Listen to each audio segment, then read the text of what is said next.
နောက်ဆိုရင်လည်းပြိဿနဲ့ညီမာပြီလမ်းပြိုင်ဩဃတာကတော့မယ်ဆိုတော့ဘယ်နေရာမှာရပ်မှာလဲဘယ်နေရာမှာရပ်မှာလဲကတော့ရိုးမှရရင်ဘုန်းကြီးပေးတဲ့ဆုတွေအများကြီးရမယ်ကိုရက်ချင်တဲ့နေရာရရင်တော့ကိုတောင်းတဲ့ဆုပဲရမှာမှတ်မိပြီလားကဲအဲ့ဒါဆိုရင်သာပြိုင်ဩဃတာကတော့ကြရအောင်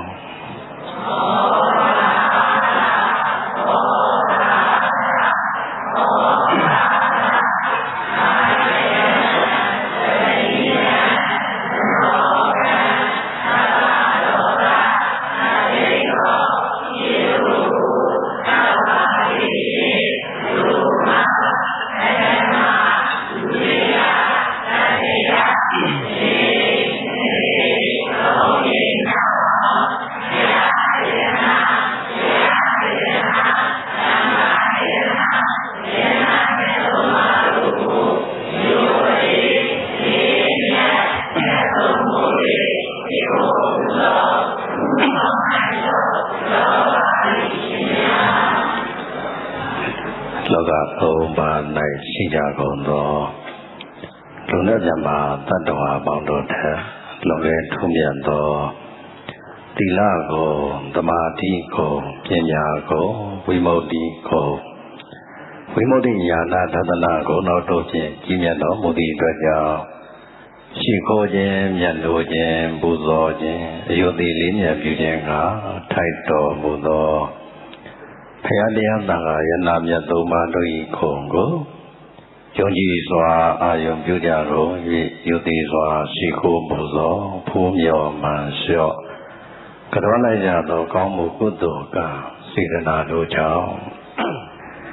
အလုံးသောသင်္သူတော်ကောင်းပေါင်းတို့သည်လောကီလူဘဝလိုလားတောင်းတကြကုန်သောလောကီချမ်းသာများကိုရှာဖွေရနိုင်အစစရရအစဉ်ပြေကြ၍နေ့စဉ်နေ့တိုင်းလောကီကောင်းကျိုးချမ်းသာကြည်တိမင်္ဂလာတရားများတိုးပွားပြည့်စုံရရှိကြကုန်ပြီလျင်ရရှိဖြစ်ပေါ်လာသောလောကီချမ်းသာများမှနေ၍လောကုတ္တရာချမ်းသာဖြစ်သောဒါနကောင်းမှုကုသိုလ်များကိုလည်းပဲအလူရည်ဆက်လက်နဲ့မကွာအမြဲတမ်းလူတန်းသာသနာပြုနိုင်ကြပါစေသီလကောင်းမှုကုသိုလ်များကိုလည်းပဲအမြဲတမ်းဖြူစင်အောင်ဆောက်တည်ကျင့်သုံးနိုင်ကြ၍အထူးအားဖြင့်မိမိတို့ရရှိထားသောယုတ်တရားနံတရားပေါ်မှာလည်းပဲဆင်းရဲကြောင်းကောင်းမြတ်သောဝိပဿနာတရားတော်များဖြင့်ရှုမှတ်ပွားများအားထုတ်ခွင့်ရကြကုန်ပြီလေဤရန်သောတရားစစ်ကိုဒီဘဝမှာပဲတွေ့ရသိရရကြ၍ဒုက္ခခတ်သိမ်းချုပ်ငြိမ်းရာနိဗ္ဗာန်ချမ်းသာကိုလင်းမြန်စွာမျက်မှောက်ပြုနိုင်သောသူတော်ကောင်းများဖြစ်ကြပါစေဆိုအံတန်ဒီ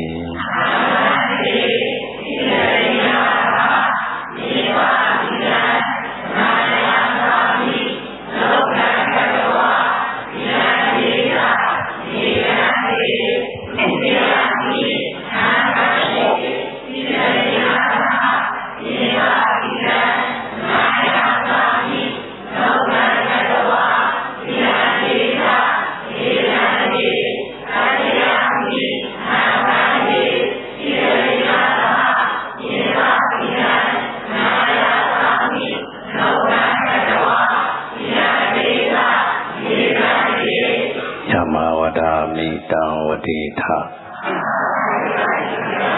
နမောတတ္တဗုဒ္ဓဝါတောအရဟတောသမ္မာသမ္ဗုဒ္ဓတ္တ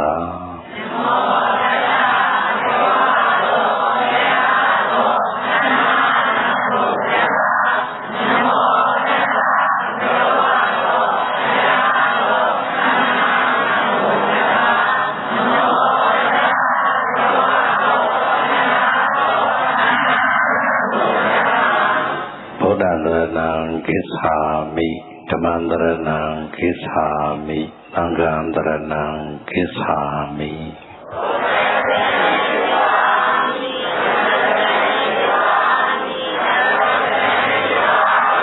ဆက်ဆိုလိုက်ပါဦး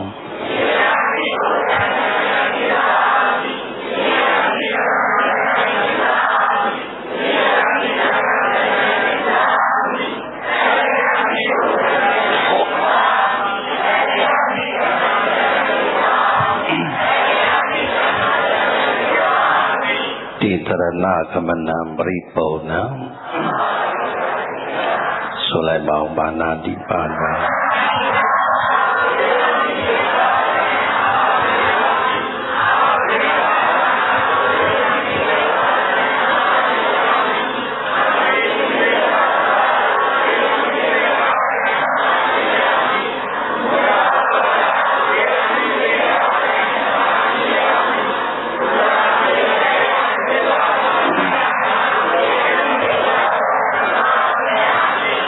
Ita me paunya Adawakaya Mahahotu Ita me dila Nibanata Pisayo Hotu Tidarani Nataha Pinsenga Nisa Krudama dila Badukang Kadawa Dhamma Apamanti Natabadita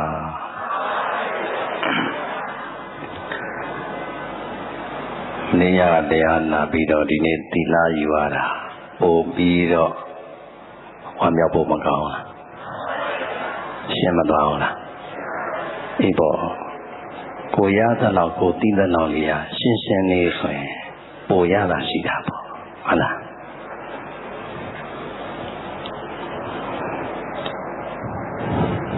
Sayayao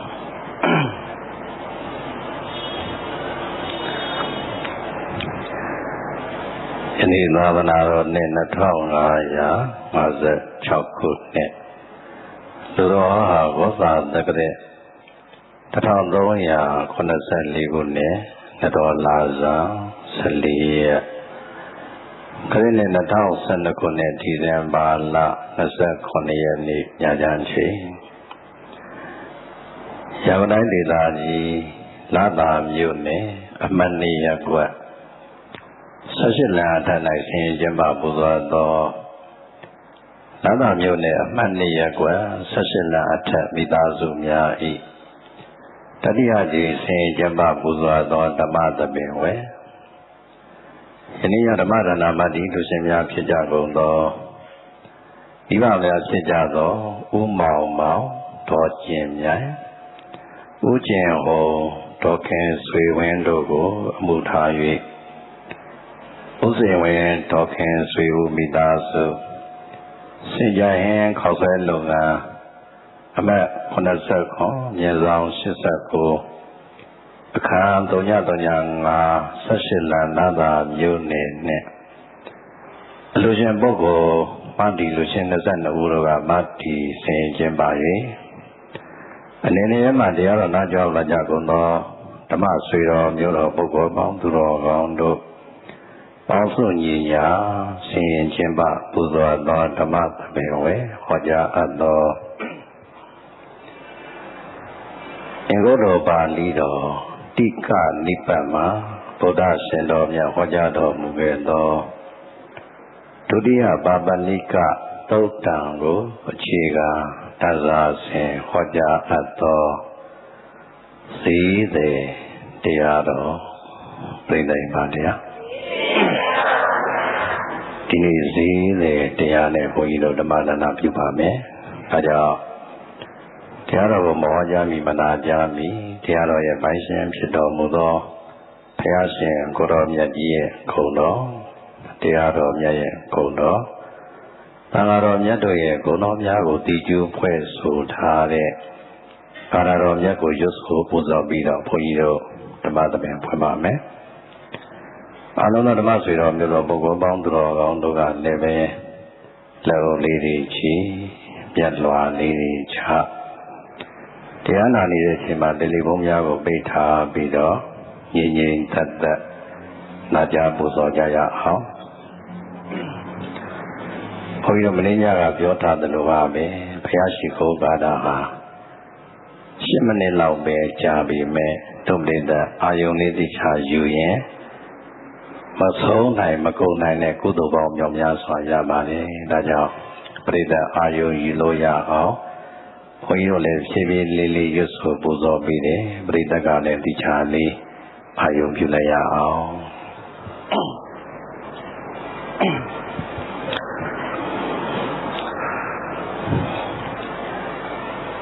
Urologi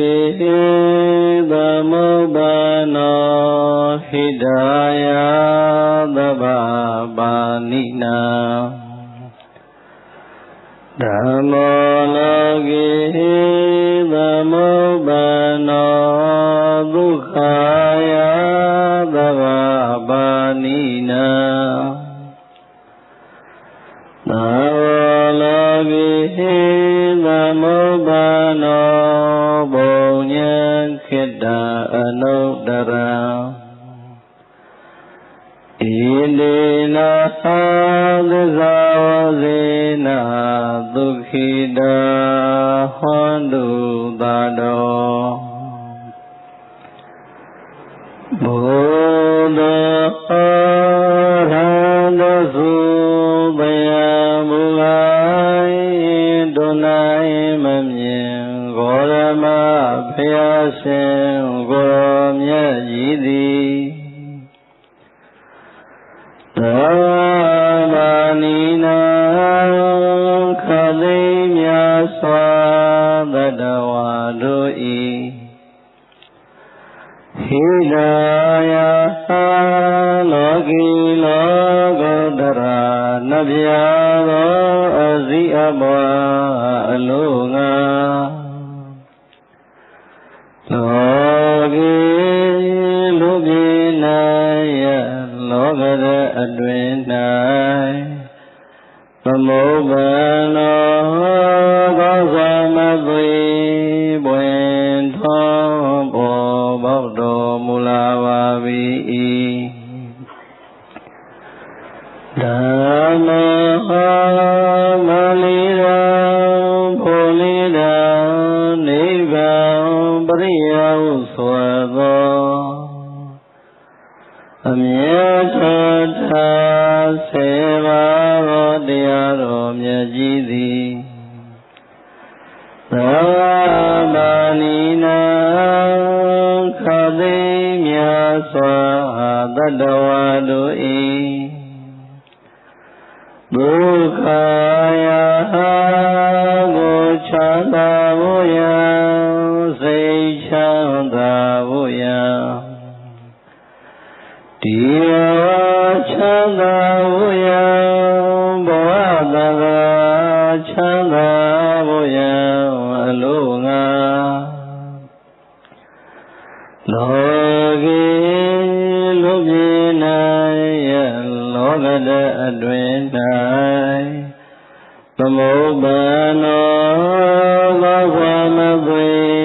Buen Tombo Baudo Mulawavi Namo Masataliyao Phalataliyao Swado Shiyado Ariyadagaro Myatnindagawa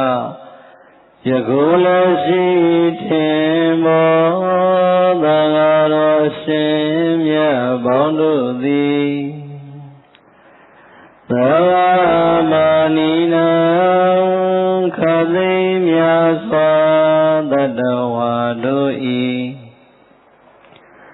Anodara Dumasi Myala Swado Onya Kheda Gamu Myuru Sai Byu Jechaya Lea Migao Jidapwe Logi Lubinaya Logada Adwenai Tamobano Vasamadwi Buen Tombo Baudo Mulawavi Idina Dekavena Idonova Baudo Biawe Homa Zwabyo Soyado Banama Desa Zagaja Tada Deha Shikhin Seikawen Jakono Dinduro Zen Deha နာပရိသတ်အပေါင်းတို့သည်ဒုက္ခိတာအန္တရေပြောက်ပြဲဇီဝတလျက်စေဆက်ဆွေလာမန္တသာချမ်းသာခြင်းရှိကြကုန်သည်ဝန္တုဖြစ်ကြပါစေကုန်သတည်းဒီလိုခါသာကိုယ်ဆင်းခြင်းစိတ်ဆင်းခြင်းကိုယ်စိတ်နှမ၏ဆင်းခြင်းစွာသောဆင်းခြင်းအပေါင်းတို့မှလည်းကင်းဝေးကြကုန်သည်ဝန္တုဖြစ်ကြပါစေကုန်သတည်းနေယသာဒါနဝဒဘိပရာနုဝဒဘိတန္တဘိဒုက္ခတိဘိအစာရှိကုန်သောမကောင်းသောဘိယပေါင်းတို့မှလည်းကင်းဝေးကြကုန်သည်ဝန္တုဖြစ်ကြပါစေကုန်သတည်းနေသောကသာမညုမမိန်တကုရှိ၍ဆိုရင်မနောကြောင့်ကြပူဆွေးငိုကြွေးရင်တို့မှလည်းကင်းဝေးကြကုန်သည်ဝန္တုဖြစ်ကြပါစေကုန်သတည်း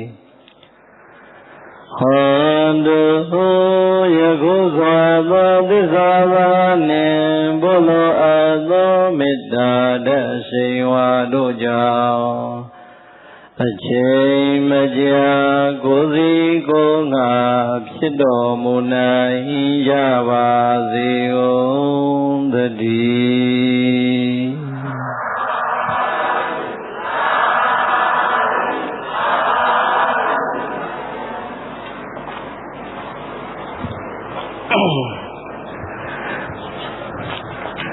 ချမ်းသာတယ်လို့တတ်တာတယ်လို့ထိုင်ပြီးတော့နားနိုင်ပါတယ်။ဘာတရားလဲ။စီတယ်ဒီတရားနာမည်ကတော့မိမမဟုတ်ဘူး။ဘာတရားလဲ။စီတယ်နော်။သေယထာပိဘေကဝေဒီဘေကဝေအင်္ဂေဟိသမနာကတောပါပနိကောနာစီရာသေဝမန္တဝေပုံလပမုနာတိဘောဂေတုဒီဘေကဝေအင်္ဂေဟိသမနာကတောပါပနိကောနာစီရာသေဝမန္တဝေပုံလပမုနာတိဘောဂေတုဘေကဝေပရိသလေးပါးจิตသာจิตသမီးတို့ဒီဟိသုံးပါးကုန်သောဟင်္ဂေဟိအကြောင်းအင်္ဂါတို့နှင့်သမနာကတော်ပြည့်စုံသောပါပဏိကောအမြတ်ကိုလိုခြင်းလို့ဈေးရောက်နေတဲ့ဈေးတဲ့သည်နာဇိယသေဝချိန်တို့ကာလအတွင်းမှာပင်ဘောဂေသူမျောမှန်းထားတဲ့စည်းစိမ်ဥစ္စာတို့၌မဟာတံအမြတ်များများရခြင်းသို့ဝေဘောလာနေတိုင်းနေတိုင်းအမြတ်လေးများများရ၍စီဝါဥစ္စာတိုးပွားခြင်းသို့ပါပုနာတိကောင်းစွာမသွေရောက်ပါ၏ဘိသိက်အင်္ဂုတ်ထိုပါဠိတော်မှာတိကနိဗ္ဗာန်ဆိုတာရှိတယ်။အဲဒီအင်္ဂုတ္တတိကနိဗ္ဗာန်မှာဘုရားရှင်တော်မြတ်ကိုယ်တိုင်ဒါရွှေနှုတ်တော်ထွက်ပင်ကြားခဲ့တဲ့စကားဖြစ်ပါတယ်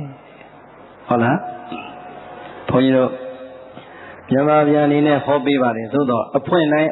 မှာတော့မြတ်စွာဘုရားကိုပူဇော်တဲ့အနေနဲ့ဘုရားစတင်ရွတ်တဲ့ပါဠိလေးကိုရွတ်ပြီးတော့အမြဲတမ်းအနက်ပေးပါတယ်။နော်။သို့တော့ဘိဓမ္မာမကြောက်ပါနဲ့အကုန်လုံးမြန်မာလိုပြန်ပေးမယ်။ဒါဘုရားရှင်တော်မြတ်ဒီစကလုံးမှာဗာမိတ်နေ Chita Chitamiro A Jiao in a Domane Nino Me Soyen A Jiao in a Venetia A Jiao in a Nino A Jiao Domane Nino Nede Z the Diao di Peda Badule Togaima Amiago Lojin Lo Siao Nede Z the Diao Ha Abaya Minjale Hori A Jiao Inga Don't Jet Neda Yin Teddy Zine A chain to Kala Adrimabe Peda a chain below A chain to Gala Adrimabe Tumyo Madare Siwa Osaria Soyen A Juna Jet Mahada Amyam Yamyale Yali me We will now need I Amyadwiga Sastabido Yanide Adwajao Lojene Siwa Osarine Tupwa Lime Tabe Unaga Boni Yodare Zagaloni go Bali de Yamalo Piaye Abaya Minjare A Jiao Inga Tongjane Ni Ong Yaone Side Ha A Chain Dudu Kala Adwemabe Siwariga Amyadi Yamya Yali Yare Amyagale Kanale Mobu Nidain Yabido Nidain Tupwa Bido Kumyo Mane Siwa Chandari Nidain Tupwa Nilime Peda Jodovia See Young Needy Piggy Hurry Tazaya Lono Dodama Sweet Murori Horidema Peda See Young Bido Adam Wing One Young Bune Bogori Myamala Nemala Yare Sajana Dide Ponya Sajana Zide Myaranga Zide Homa Yame Hala Hello Jorina Peda Jodo Myaza Beaje Hogere Diari with the Choria Biore Mino Gorama Myaswa Piane Nabine Miao Light Neighbane Miao Light Ngayene Chow Light Taneve Luri Ediani Nine Yulida Be Peda Boba Dia Bitaka Tomosara Rama Luri Mavione Abinga Luri Mavione Pavana Rina Pony Rodo A Conombre Day Mapapuri Hola Rabina Konya leave me the long neck, Kolo the Lowevanina, the Genangaro, Yaga Bayaya, Diarani, Loga Lumui, Nanyoni, Siwai, Nanyoni, Chamai, Nanyoni, Tinyai, Nanyoni Gani, Ho, Tuchanda, Nachanda, Neighbor Chanda, Prelay, Agoloma Bigela. Bigger, Hidoda Mamyasavia, Ziyong Ego Bigena. Your Alona Dodama Swedo Murani, Paya made the Lowe. See young me so they got a miago, Logian Lola, Malogenola. Oh, a mia Logian of the day, a mia Logian me so they got Chanda Genola, Sia Genola. Oh, Chanda, okay, but now the Chanda Gen. And I'm going to see you. Hold it. Mamma, Mane, Alogo, Mamma, Hala, Preday, Tamabe, Baduba, Preday, see young me so they got a miago, Logian Amalogena. Amyakani Yala me Siwa Chanda go Lojana Malojana. Tazayam Redai, Amyakole de Gelojene, Area Yadiga, Nida Yabino, Doyen, Siwa Chanda Gole, Lojene, Soyen, Piamine, a Jow Inga, Banachane Yamane. Tonjane Yame, Hala, Yam Redai, a Jow Inga, Tonjago, Rima Piamine. Kadame ding a bea minjale de Pizonyame a jow in a donya soda bari ne soye. Peda Pali de Pudome. Number de Saku Masa Yam Yasi Nele Pizonyame. Panga the Mingere, Ziome Glidi Mata. Ziome, see the Diabi, number de Bane Pizome. Saku Masa Hodi Yam Yasi Nele Pizonyame. Namani, we do Rosa Hodi Yan Waria Dianele Bizo Yame, Namane Bane Bizo Yan Waria Dianele Bizo Yame, Namazo Yonga Bredai, Nidea Dama Noza Hodi, Amiga Nele Bizo Yame, Bane Bizo Inga Banacha. Nabani Yam Yasine Bizoyame Nabani Yan Waria Diane Bizoyame နံပါတ်3အမိကောင်းနဲ့လည်းပြည့်စုံရမယ်တဲ့ခြေသားခြေသမီးတို့ဟောဒီအင်္ဂါရဲ့အကြောင်း3ရက်နဲ့သာမင်းတို့ပြည့်စုံရမယ်ဆိုရင်အကျိုး2ရက်ကဘာတွေရမလဲဆိုရင်ကိုယ်ရောင်းနဲ့ရောင်းနဲ့ကုန်တွေကနေပြီးတော့အမျက်တွေများများရလိမ့်မယ်အဲ့ဒီအမျက်ကဘယ်လောက်တောင်ရမလဲဆိုရင်နေတိုင်းကိုအမြဲတမ်းအမျက်တွေများများရပြီးတော့စီးပွားတွေတိုးပြီးတော့လိုချင်တဲ့ချမ်းသာတွေတစ်ခုပြီးတစ်ခုရလာလိမ့်မယ်ဒီတော့ပြိဿကြီးအမျက်ကိုလိုချင်တယ်ဒီအမျက်ကလည်းအမြဲတမ်းတိုးမြတ်ပြီးတော့စီးပွားဥစ္စာတွေတိုက်တွေကားတွေစိတ်တွေရွှေတွေငွေတွေကိုပိုင်ဆိုင်ခြင်းနဲ့ဆိုရင်အားလုံးဈေးတယ်များအကြောင်းဘယ်နည်းပြည့်စုံရမယ်ဒါဈေးရောက်နေတဲ့လူကိုဘုန်းကြီးတို့ဟောတာမျက်နာတော့ပူပါတယ်မလီဘုန်းကြီးကသူကဘာသိလို့လဲလို့ပြောရင်ပြောမှာပေါ့ကျွတ်တော့လေကိုယ်တိုင်မရောက်မှုပဲလို့ပြိဿကြီးဖယားဟောတဲ့ဒီတရားကိုဖတ်ပြီးတော့ကျောင်းပေါ်မှာအမြဲတမ်းဈေးရောက်နေတာဘာဖြစ်လို့လဲဒီနေရာငါဘယ်လိုပြောမလဲဒါလည်းကျုပ်လည်းရောက်တာပဲပြောပြိဿကြီးပြောပြီးနံပါတ်1ဉာဏ်မျက်စိနဲ့ပြည့်စုံရမယ်ဘာနဲ့ပြည့်စုံရမလဲပြိဿကြီးလောကကြီးမှာဈေးရောက်နေတဲ့လောကဈေးတဲ့မှန်သမျှတို့သည်တော်တော်များများပြိဿကြီးကုံချမ်းကိုဝယ်ပြီးတော့ကုံချမ်းပဲအမျက်ရအောင်ပြန်ရောင်းနေတဲ့ဈေးတဲ့မျိုးတော့မရှိဘူးလားနံပါတ်2ကုံချမ်းကိုဝယ်တယ်ကုံချောပြန်ထုတ်ပြီးတော့အမျက်ရအောင်ရောင်းတဲ့ဈေးတွေရောမရှိဘူးလားနံပါတ်3သူများလုပ်ပြီးသားကုံချောကိုပဲဝယ်ပြီးတော့ဒီကုံချောကိုပဲအမျက်ရအောင်တစ်ဆင့်ပြန်ရောင်းတဲ့ဈေးတွေမျိုးရောမရှိဘူးလားသိတယ်လူတော်ကိုပဲဖြစ်ပါစေမော်တော်ကားပဲဖြစ်ပါစေစားပွဲတောက်ပွဲပဲဖြစ်ပါစေဟောဒီရောင်းဒီ3မျိုးကိုအခြေခံပြီးတော့ရောင်းရတာပါပဲပြောချင်တာကဘယ်လိုစနစ်မျိုးနဲ့ပဲရောင်းပါစေတဲ့ရောင်းပြီဆိုတဲ့ကပြိဿရေ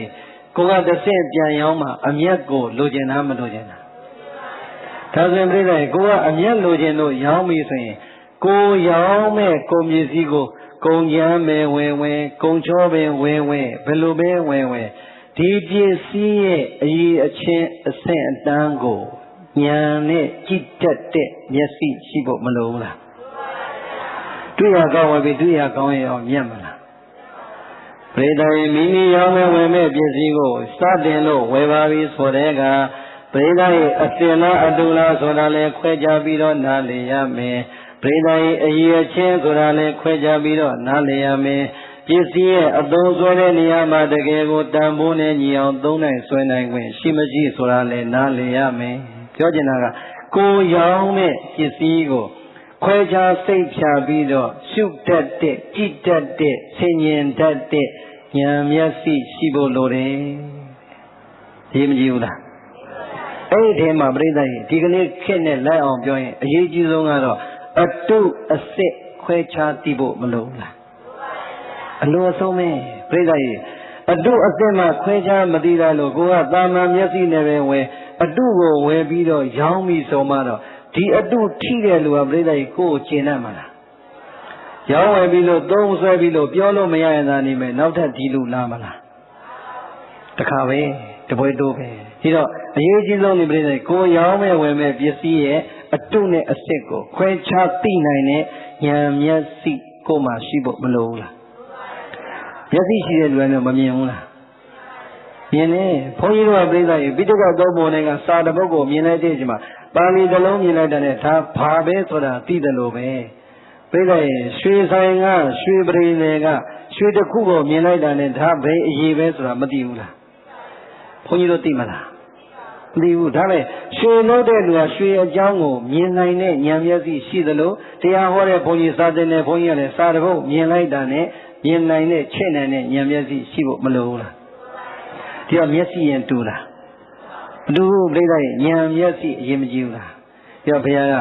ဈေးရောင်းတဲ့ပုဂ္ဂိုလ်ကမိမိရောင်းမဲ့ဝယ်မဲ့ကုန်ကိုကြည့်တဲ့အခါမှာဉာဏ်ပါတဲ့မျက်စိနဲ့ကြည့်တတ်ဖို့ပြည့်စုံဖို့လိုတယ်ခုနကပြောတဲ့အတုအစစ်ခွဲတတ်ပြီဆိုတဲ့ကအတုပဲဆိုတာခွဲပြီးသိလိုက်တာနဲ့ပြိဿရဲ့အတုဒီဘလို့ပဲကြောညာကြားရင်တန်ဖိုးမဲ့ဖြစ်သွားမယ်ဆိုတာမပေါ်ဘူးလားအစစ်လို့ခွဲခြားသိလိုက်တာနဲ့ဒီအစစ်ကိုပြိဿရဲ့ရောင်းလိုက်ရင်ဝယ်သူရောကိုရောစိတ်ချမ်းသာပြီးတော့တန်ဖိုးရှိမယ်ဆိုတာရောမသိဘူးလား ကဲဘုန်းကြီးပြောတော့ဒီခေတ်အတုတွေမပေါ်ဘူးလားရေးထားတာကပြိဿရဲ့မိတ်တဲ့ဂျပန်ပဲမိတ်တဲ့စကန်ဘူပဲနာမကြီးတဲ့နိုင်ငံနဲ့မရေးထားဘူးလားဒါကြထုလာတာခုနကမူဆယ်အလွန်နဲ့ထုလာတဲ့ဟာရမရှိဘူးလားတရုတ်ကထုတ်ပြီးတော့ပြိဿရဲ့မိတ်တဲ့ဂျပန်လည်းအများကြီးမိတ်တဲ့ရွက်စီလည်းပါသေးတယ်မိတ်တဲ့စကန်ဘူလည်းပါသေးတယ်ကဲပြိဿရဲ့သူကတော့ပြိဿရဲ့မိတ်တဲ့ဂျပန်ရေးရေးအင်္ဂလန်ရေးရေးရွက်စီရေးရေးပြိဿရဲ့ကိုကဒီပစ္စည်းကိုင်းလိုက်သူရေးတာကိုဖတ်ပြီးယုံရမှာလားကိုဉာဏ်မျက်စိနဲ့ခွဲခြားရမှာအဲ့ဒါအရေးကြီးဆုံးပဲဟုတ်လားမဟုတ်လားအမလီပြိဿရဲ့အတုကလေအံ့ဩစရာကောင်းတာစိတ်မကောင်းစရာလည်းကောင်းတယ်ဒီလူသုံးကောင်ပစ္စည်းတွေမှာအတုလုပ်တယ်ဆိုတာတော်သေးတယ်အခုစားစရာတွေအထိအတုတွေမပါဘူးလားပါတယ်ဘုန်းကြီးတို့အမေရိကန်ကို2010 medical check up သွားတော့လေchannel တစ်ခုကနေပြီးတော့တရုတ်နိုင်ငံမှာအတုလုပ်တဲ့လူတွေမိတာကိုတရားရုံးမှာရိုက်ပြထားပြီးတော့သူနဲ့ view နေတာကိုပြိဿရေရိုက်ထားတာဘာအတုလုပ်တယ်မှတ်တယ်ဖြစ်တယ်ပေါက်စီအတုလုပ်တာဘာလို့လဲတော့ပေါက်စီအတုသူဘယ်လိုလုပ်တယ်ဆိုတော့ပြိဿရေသတင်းဌာန view နေတော့လေဒီခါလေးသူကစက်ကူချမ်းတွေကိုချိတ်ပြီးတော့အဲ့ဒီစက်ကူချမ်းကိုအဖက်ပြောင်းလုပ်ပြီးတော့ခြုံအတုလုပ်ပြီးတော့ပေါက်စီကိုလှုပ်ရောင်းတာကဲကြောက်စရာမကောင်းဘူးအဲ့ဒါလေ तू ကဘယ်လိုလုပ်လဲပေါ့လေဆို तू ပြောနေတဲ့အချိန်မှာလေပြိဿရဲ့သူ့ကိုဖြူးနေတာရိုက်ပြတာဟောဗျာလုံးဝအရှက်မရှိဘူးခက်တီပဲပြုံဖြည်းနဲ့ပဲဟောလို့ကြည်စံပြိဿရဲ့စားစရာသူများပိုင်တဲ့ရောက်သွားရင်ယောဂရမယ့်ဟာစီအတုလုပ်တာမရှိဘူးလားပြီးတော့အတုအစစ်ခွဲတတ်ဖို့အရေးမကြီးဘူးလားအမလီပြိဿရဲ့အခုတစ်ခါဒီဟိုသွားတာအထက်ပမာပြူတော့အတုတွေကြောင့်အများကြီးလှိလာခဲ့ရတယ်ဟမ်ပိုင်လည်းပတ်သွားပြိဿငရုတ်သီးမုံနဲ့ရောင်းဖို့ရောပြီးတော့ရောင်းဖို့တဲ့ကလပဲအခွန်အပေါက်လာဝဲတာအိတ်ကြီးအိတ်ငယ်နဲ့ဟာပါသုံးဖို့တော့ငရုတ်သီးမုံနဲ့မှရောဖို့တဲ့ကိုယ်တိုင်ကြုံခဲ့တာပြိဿကြီးနောက်တော့ပါသေးတယ်ဟာတဲ့စနုံးမုံခါကြီးပြန်ရောက်လာတယ်တဲ့မြဝတီကလက်မခံလို့ဘာဖြစ်လို့လဲဒကာကြီးဘာဖြစ်လို့ဟာအင်းနေနေမှာပေါ့တဲ့ဟာစနုံးမုံဘလို့အင်းလို့လေဘုံဘုံကြီးစနုံးမုံကလှစာမုံပြိဿကြီးဆက်လွှတ်စာအမုံကိုမှုံးနေအောင်မှုတ်ပြီးတော့စနုံးမုံနဲ့ရောပြီးတော့ပြိဿကြီးယူရီးယားသွားရောင်းယူရီးယားလူကစစ်တာလွယ်လွယ်လေးစနုံးမုံပြိဿကြီးစစ်ကျင်လွယ်လွယ်လေးတဲ့ဘလို့စစ်တုံးဆိုရေပလာတဲ့ထဲလာလို့စနုံးမုံကသူ့ဟာသူအောက်မှာထိုင်ဒါမှမဟုတ်ပြောသွားတာရေပေါ်စာဖုံးကသူ့ဟာသူအပေါ်မှာပေါ်ပြီးဘောလုံးကြံနေတာတဲ့ပြောကြကြောက်တယ်မကောင်းလား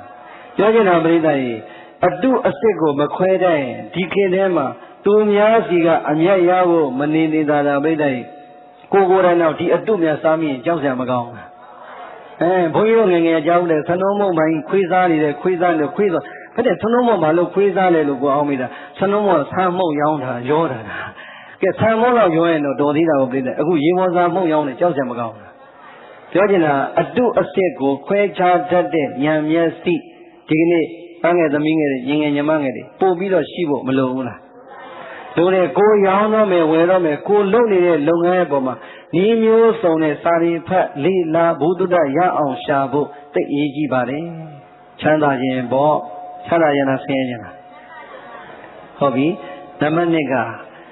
မျက်စိနဲ့တော့ပြည့်စုံတယ်အတုအစစ်ကိုလည်းခွဲခြားနားလည်တယ်ဟာဘာလို့မြင်လိုက်တာလဲဟာအတူကြီးဒါကအစီဒါကဂျပန်ပဲဒါကတရုတ်ပဲပြိဿရေနားလည်ပြီမင်းနောက်ကဉာဏ်ဝရိယနဲ့တကယ်ကိုဝယ်တကယ်ကိုရောင်းပြီးတော့တကယ်အလုံးမလုံးရင်အမျက်ဆိုတာရပါမလားမျက်စိကကြည့်ုံကြည့်တတ်တာပြိဿရေကြည့်တတ်တာကိုကြည့်ပြီးတော့အတုစစ်ထိုင်ခွဲနေုံနဲ့အိတ်ထဲကိုပတ်စံရောက်ပါမလားရောက်တော့ဘာလုပ်ရမလဲပရိသတ်ဉာဏ်မျက်စိနဲ့ခွဲခြားပြီးတော့သိသလိုဉာဏ်ဝရိယနဲ့ကိုယ်တိုင်ဝယ်ဖို့လိုတယ်ကိုယ်တိုင်ရောင်းဖို့လိုတယ်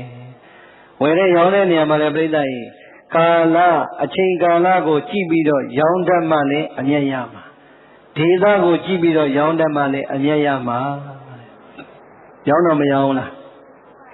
ဉာဏ်ဝရိယနဲ့ကိုယ်တိုင်တော့ရောင်းပြီပေါ့ဗျာကဲပရိသတ်ကြီးအချိန်ကာလပေါ့ဥမာခိုးတော်ရာသီစီပြိဿရေရန်ကုန်ကရာသီဥတုတတ်တာလို့တော်တော်များများဒေသတွေမှာအေးလားပူလားအဲ့ဒါပြိဿရေမုံရွာလိုမန္တလေးလိုနေရာမှာသွားပြီးတော့အခုအချိန်ပြိဿရေဆွတ်ကျင်အင်းကြီးရောင်းတာနဲ့အနွေးရဲ့အင်းကြီးရောင်းတာဗာမြတ်အဲ့ဒါပြိဿဈေးရုံနာသွားပြီးတော့ဆွတ်ကျင်တွေအော်နေရောင်းရမလား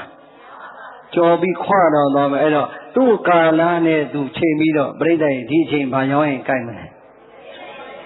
ကာလနဲ့လည်းကြည့်ပြီးတော့ဝရိယနဲ့တွဲပြီးတော့ရောင်းတတ်ဖို့လိုတယ်နောက်တစ်ခုဒေသနဲ့လိုက်တဲ့ကုံလည်းပဲရွေးပြီးတော့ရောင်းတတ်ဖို့လိုတယ်ဘာနဲ့ဒါပါတန်းလဲတရုတ်တန်းလာပြီးတော့အမဲသားရောက်ပြီးတော့ဘင်္ဂါလီစုသွားပြီးတော့ဝတ်သားရောက်အဆင်ပြေမလားပရိသတ်အဲ့ဒါပဲဒေသနဲ့လိုက်တဲ့ကုံလည်းရွေးတတ်ဖို့လိုတယ်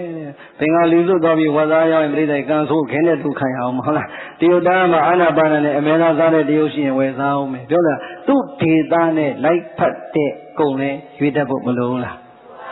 ဟုတ်ပြီဒါဆိုရင်ပရိသတ်နံပါတ်1ညာမျက်စိနဲ့လေရောင်းမဲ့ပစ္စည်းကိုအတွတ်အစစ်ခွဲခြားတတ်ဖို့လိုတယ်ခွဲခြားတိုင်ုံနဲ့မသိသေးပါဘူးပရိသတ်ရဲ့ဉာဏ်ဝရိယနဲ့တကယ်ဝင်တကယ်ရောင်းပြီးတော့ကာလနဲ့လိုက်အောင်လေးရောင်းတတ်ဖို့လိုတယ်ဒေသနဲ့လိုက်တဲ့ဂုံလေးပဲရောင်းတတ်ဖို့လိုတယ်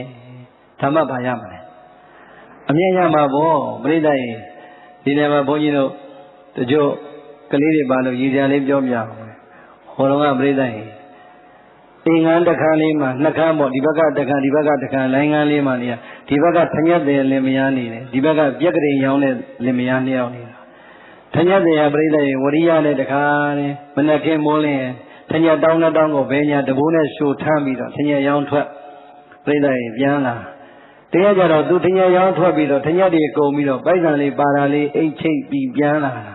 သူတို့စီးလာတဲ့ကားကိုလမ်းဓမြတိုက်တော့ကုန်ရောအကုန်လုံးပါသွားရောပါတော့အိမ်ရောက်တော့လေမိမကိုမပြောရတော့ဒါလေးနေပြီးတော့နောက်တနေ့ဈေးရောက်ထွက်မဲ့အချိန်ကျတော့တကားလေကားရင်လေးမှာချိန်မိုင်လက်မိုင်လေးချနေတယ်မိမမေးတယ်ကိုဘာဖြစ်လို့လဲမျက်နှာလည်းမသားမရနဲ့ဒီနေ့ဈေးရောက်မထွက်ဘူးလားဒီကွာတဲ့ငါအရင်ပြုတ်ပြီဟောဘလို့ဖြစ်လို့တော့မနေ့ကငါတို့စီးလာတဲ့ကားဓမြတိုက်ခါတော့ငါမြက်တဲ့အမျက်လေးရောအရင်ရောပါသွားပြီအဲ့တော့ဈေးရောက်စရာမရှိတော့ဘူးအဲ့ကြတော့မိမလေးအမလီအာမငယ်ပါနဲ့ယောက်ျားရဲ့ခေါ်ဒီမှာအာကူရတဲ့မိမရှိပါလေဆိုအိမ်ကန်းထဲဝင်သွားလာပါဦးကိုရဲ့ကျမကိုတစ်ဖက်လောက်ကူပါအောင်ဟဲ့ဘာတော့လာပါကျမကိုကူပြီးတော့ဒီမှာထုတ်ပေးသားမှာလို့တောင်းရင်တောင်းကိုပြိတ္တကြီးအဘောကဖုံးထားပြီးတော့မလိုက်တဲ့နိုင်နဲ့လင်မယားနှစ်ယောက်အေးရှိမှဟာတာပါရီတော့ဘာရမလဲတနေ့တော်ထညက်သွားရောင်းငါနေတိုင်းကျုပ်ကလေတနေ့ကိုရှေ့တောင်းကတကုတ်နောက်တောင်းကတကုတ်နဲ့သိမ့်ပြီးတော့စုထားတာအခုတောင်းရင်တောင်းပြည့်ပြီအဲ့တော့အရင်မရှိဘာပူစရာလို့လဲဒီတညက်ထွက်ရောင်းရင်အရင်ပြန်ပြီးတော့အမျက်ကောကြမှာအောင်မလီတော်လိုက်တဲ့မိမရေမောင်တထမ်းမဲ့တရွက်ချစ်စရာကောင်းလိုက်တာကိုသိဝဲဟုတ်လားအဲ့တော့မိသားရေအဲ့ဒါကိုလေခိုးကပြက်ကလေးရောင်းတဲ့လင်မယားကြားပြီးတော့လေယောက်ျားပြောတယ်သူများမိန်းမတွေများတော်လိုက်တာအကြံဉာဏ်လေးကောင်းလိုက်တာဟိုမှာတညက်တွေကိုမတိအောင်စုတာအခုအရင်တော်မှပြန်ရသွားပြီအမလီတော်ကျုပ်တို့လည်းအလောက်မညံ့ပါဘူးအမလီလုတ်ပြပါမယ်ဟုတ်လားအဲ့တော့မိသားရေနောက်ကြတော့ဟိုဘက်အိမ်ကမိန်းမလည်းသူလည်းပဲတညက်တွေအားကြပြီးတော့ယောက်ျားပရိသတ်ရေဈေးရောင်းနောက်ကြတော့ပရိသတ်ရေတပြေးနဲ့ပြက်ကလေးရာသီလဲကိုယောက်ျားအလုတ်ကမရှိဘူးပြက်ကလေးကလည်းနှစ်ကုန်ကနေလောက်ပဲဟုတ်တယ်မလားရောင်းရတာဆိုဈေးရရောင်းစရာမရယောက်ျားဒီနေ့ဈေးရောက်တော့တို့ရာဒီကကုန်ပြီကွာဘယ်သူမှလည်းဒီချိန်ပြက်ကလေးမဝယ်တော့ဘူးအမလီယောက်ျားရေရောင်းစရာမရှိအားမငယ်နဲ့လာကျမကိုဝိုင်းတယ်ပြီးပြိတ္တတလေးပြီးတလေးအလေးလိုက်ကြီးတွေထွက်လာတာဒါဘာတွေတော့ပြက်ကလေးနေလေဟောဘာလို့ကုန်လို့မလီတော်ပြက်ကလေးတနေ့ရောင်းစရာမရှိရင်ထုတ်ပေးဖို့ကျမတနေ့တစ်ခုစုထားတာဟမ်အမလေးရှိတော့တော့လာဒီပြက်ကလေးကအချိန်ကလည်းရောင်းရတာနေလောက်တာနဲ့ငါအရင်နေအများကြီးရောပြီးပြိတ္တရေသူကြတော့အတုတ်ခါရတယ်ဟုတ်လားအဲ့ဒါပဲဝရိယလည်းညာနဲ့ရှင်တဲ့ဝရိယရှိဖို့မလိုဘူးလားအဲ့ဒါပဲအချိန်ကာလနဲ့ကြည့်ပြီးတော့ရှင်တဲ့ဝရိယဒီဘဝရဲ့ချမ်းသာကြောင်းလားဆင်းရဲကြောင်းလားချမ်းသာကြောင်းပဲဒီတော့ပြောချင်တာကနံပါတ်1ဉာဏ်မျက်စိရှိရမယ်နံပါတ်2ဉာဏ်ဝရိယရှိရမယ်ဟုတ်ပြီဒါဆိုရင်ပြိတ္တရေ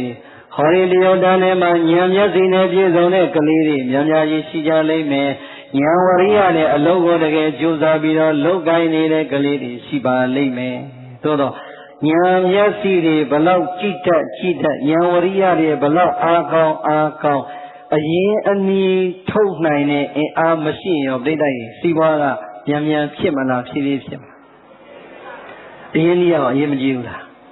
ဒီတော့ပြိတ္တရဲ့အဓိကကတော့ဈေးတယ်လျောကဉာဏ်မျက်စိလည်းရှိဖြတ်လက်တက်လက်နေတဲ့တွေးခေါ်တတ်တဲ့ဉာဏ်နဲ့ဝရိယနဲ့လည်းတကယ်လုံးနေတယ်ဆိုရင်တတိတကြွယ်ကုံတယ်တွေကကြည့်နေတာဩဒီကောင်လေးဉာဏ်ဉာဏ်သွေးလေးလည်းကောင်းနေဟာဝရိယနဲ့တကယ်ကြိုးစားတယ်ငါတို့ပိုးရှာနေတဲ့ငွေတွေကိုသူ့ကိုများအရင်အနီးထုတ်ပေးထားရင်သူနဲ့သူ့မိသားစုသူ့အတိုင်းဝင်လည်းပဲဟောဒီအလုံးနဲ့ချမ်းချမ်းသာသာနဲ့ပြည့်ပြည့်စုံစုံဖြစ်လိမ့်မယ်ငါတို့ရဲ့ငွေတွေလည်းအိပ်မနေပဲနဲ့သူ့ထဲကနေငါတို့အတွက်ရမယ်အမျက်အဆုံးကိုလည်းလာစဉ်ပုံမှန်ပေးလိမ့်မယ်ဆိုပြီးတော့လုပ်ငန်းရှင်တွေကပြိတ္တအရင်ကြီးထုတ်မပေးဘူးလားအေးအဓိကကတော့ငွေပုံငွေရှာရှိတဲ့လူတွေစီကအရင်အနည်းထုတ်ပေးတာစီလည်းပဲဈေးတဲ့တယောက်ရဲ့ကြီးပွားကြောင်းလားဆော့ရုပ်ကြောင်းလားဒါဆိုရင်အဲ့ဒီလူတွေရဲ့အိတ်တရားငွေကိုယ့်စီကိုအရင်ကြီးထုတ်ပေးဖို့ဆိုရင်နံပါတ်1ကိုယ်မှဉာဏ်မျက်စိမပြည့်စုံဘဲနဲ့ထုတ်ပေးမလားဉာဏ်ဝရိယမရှိဘဲနဲ့ထုတ်ပေးမလားအေးဒါကြောင့်ဉာဏ်မျက်စိကလည်းပြည့်စုံဉာဏ်ဝရိယကလည်းပြည့်စုံပြီးတော့အဲ့ဒီလိုနောက်ကအရင်ကြီးလည်းပံ့ပိုးပြီးတော့ထုတ်ပေးမဲ့လူရှိသွားရင်အဲ့ဒီဈေးတဲ့အကြောင်း၃ချက်အင်္ဂါ၃ရက်ညီသွားတဲ့အတွက်ကြောင့်ပြိတ္တရဲ့အမျက်တွေရမလားမရဘူးလားနာစီရတိဝါနိတောကာလလေးအတွင်ပါပင်ဘောကေသူမိမိမျောလင်းထားတဲ့စီဝါဥစ္စာတို့၌မဟာတအမျက်လေးများများရခြင်းသောဝေဘောလာနေတိုင်းအမျက်တွေများများရပြီးတော့စီဝါဥစ္စာတိုးပွားခြင်းသို့ပါပုနာတိကောင်းစွာမသွေရောက်ပါပေ၏ဤတည်သောဘဂဝါဂုဏ်တော်6ပါးသခင်ဘုရားရှင်ကိုရောမြတ်ကြီးသည်ဩဇာအာကရုဏာရှိသွားအာမေတ္တာအဖြင့်မိန်ကြတော်မူခဲ့ပါပေသတည်း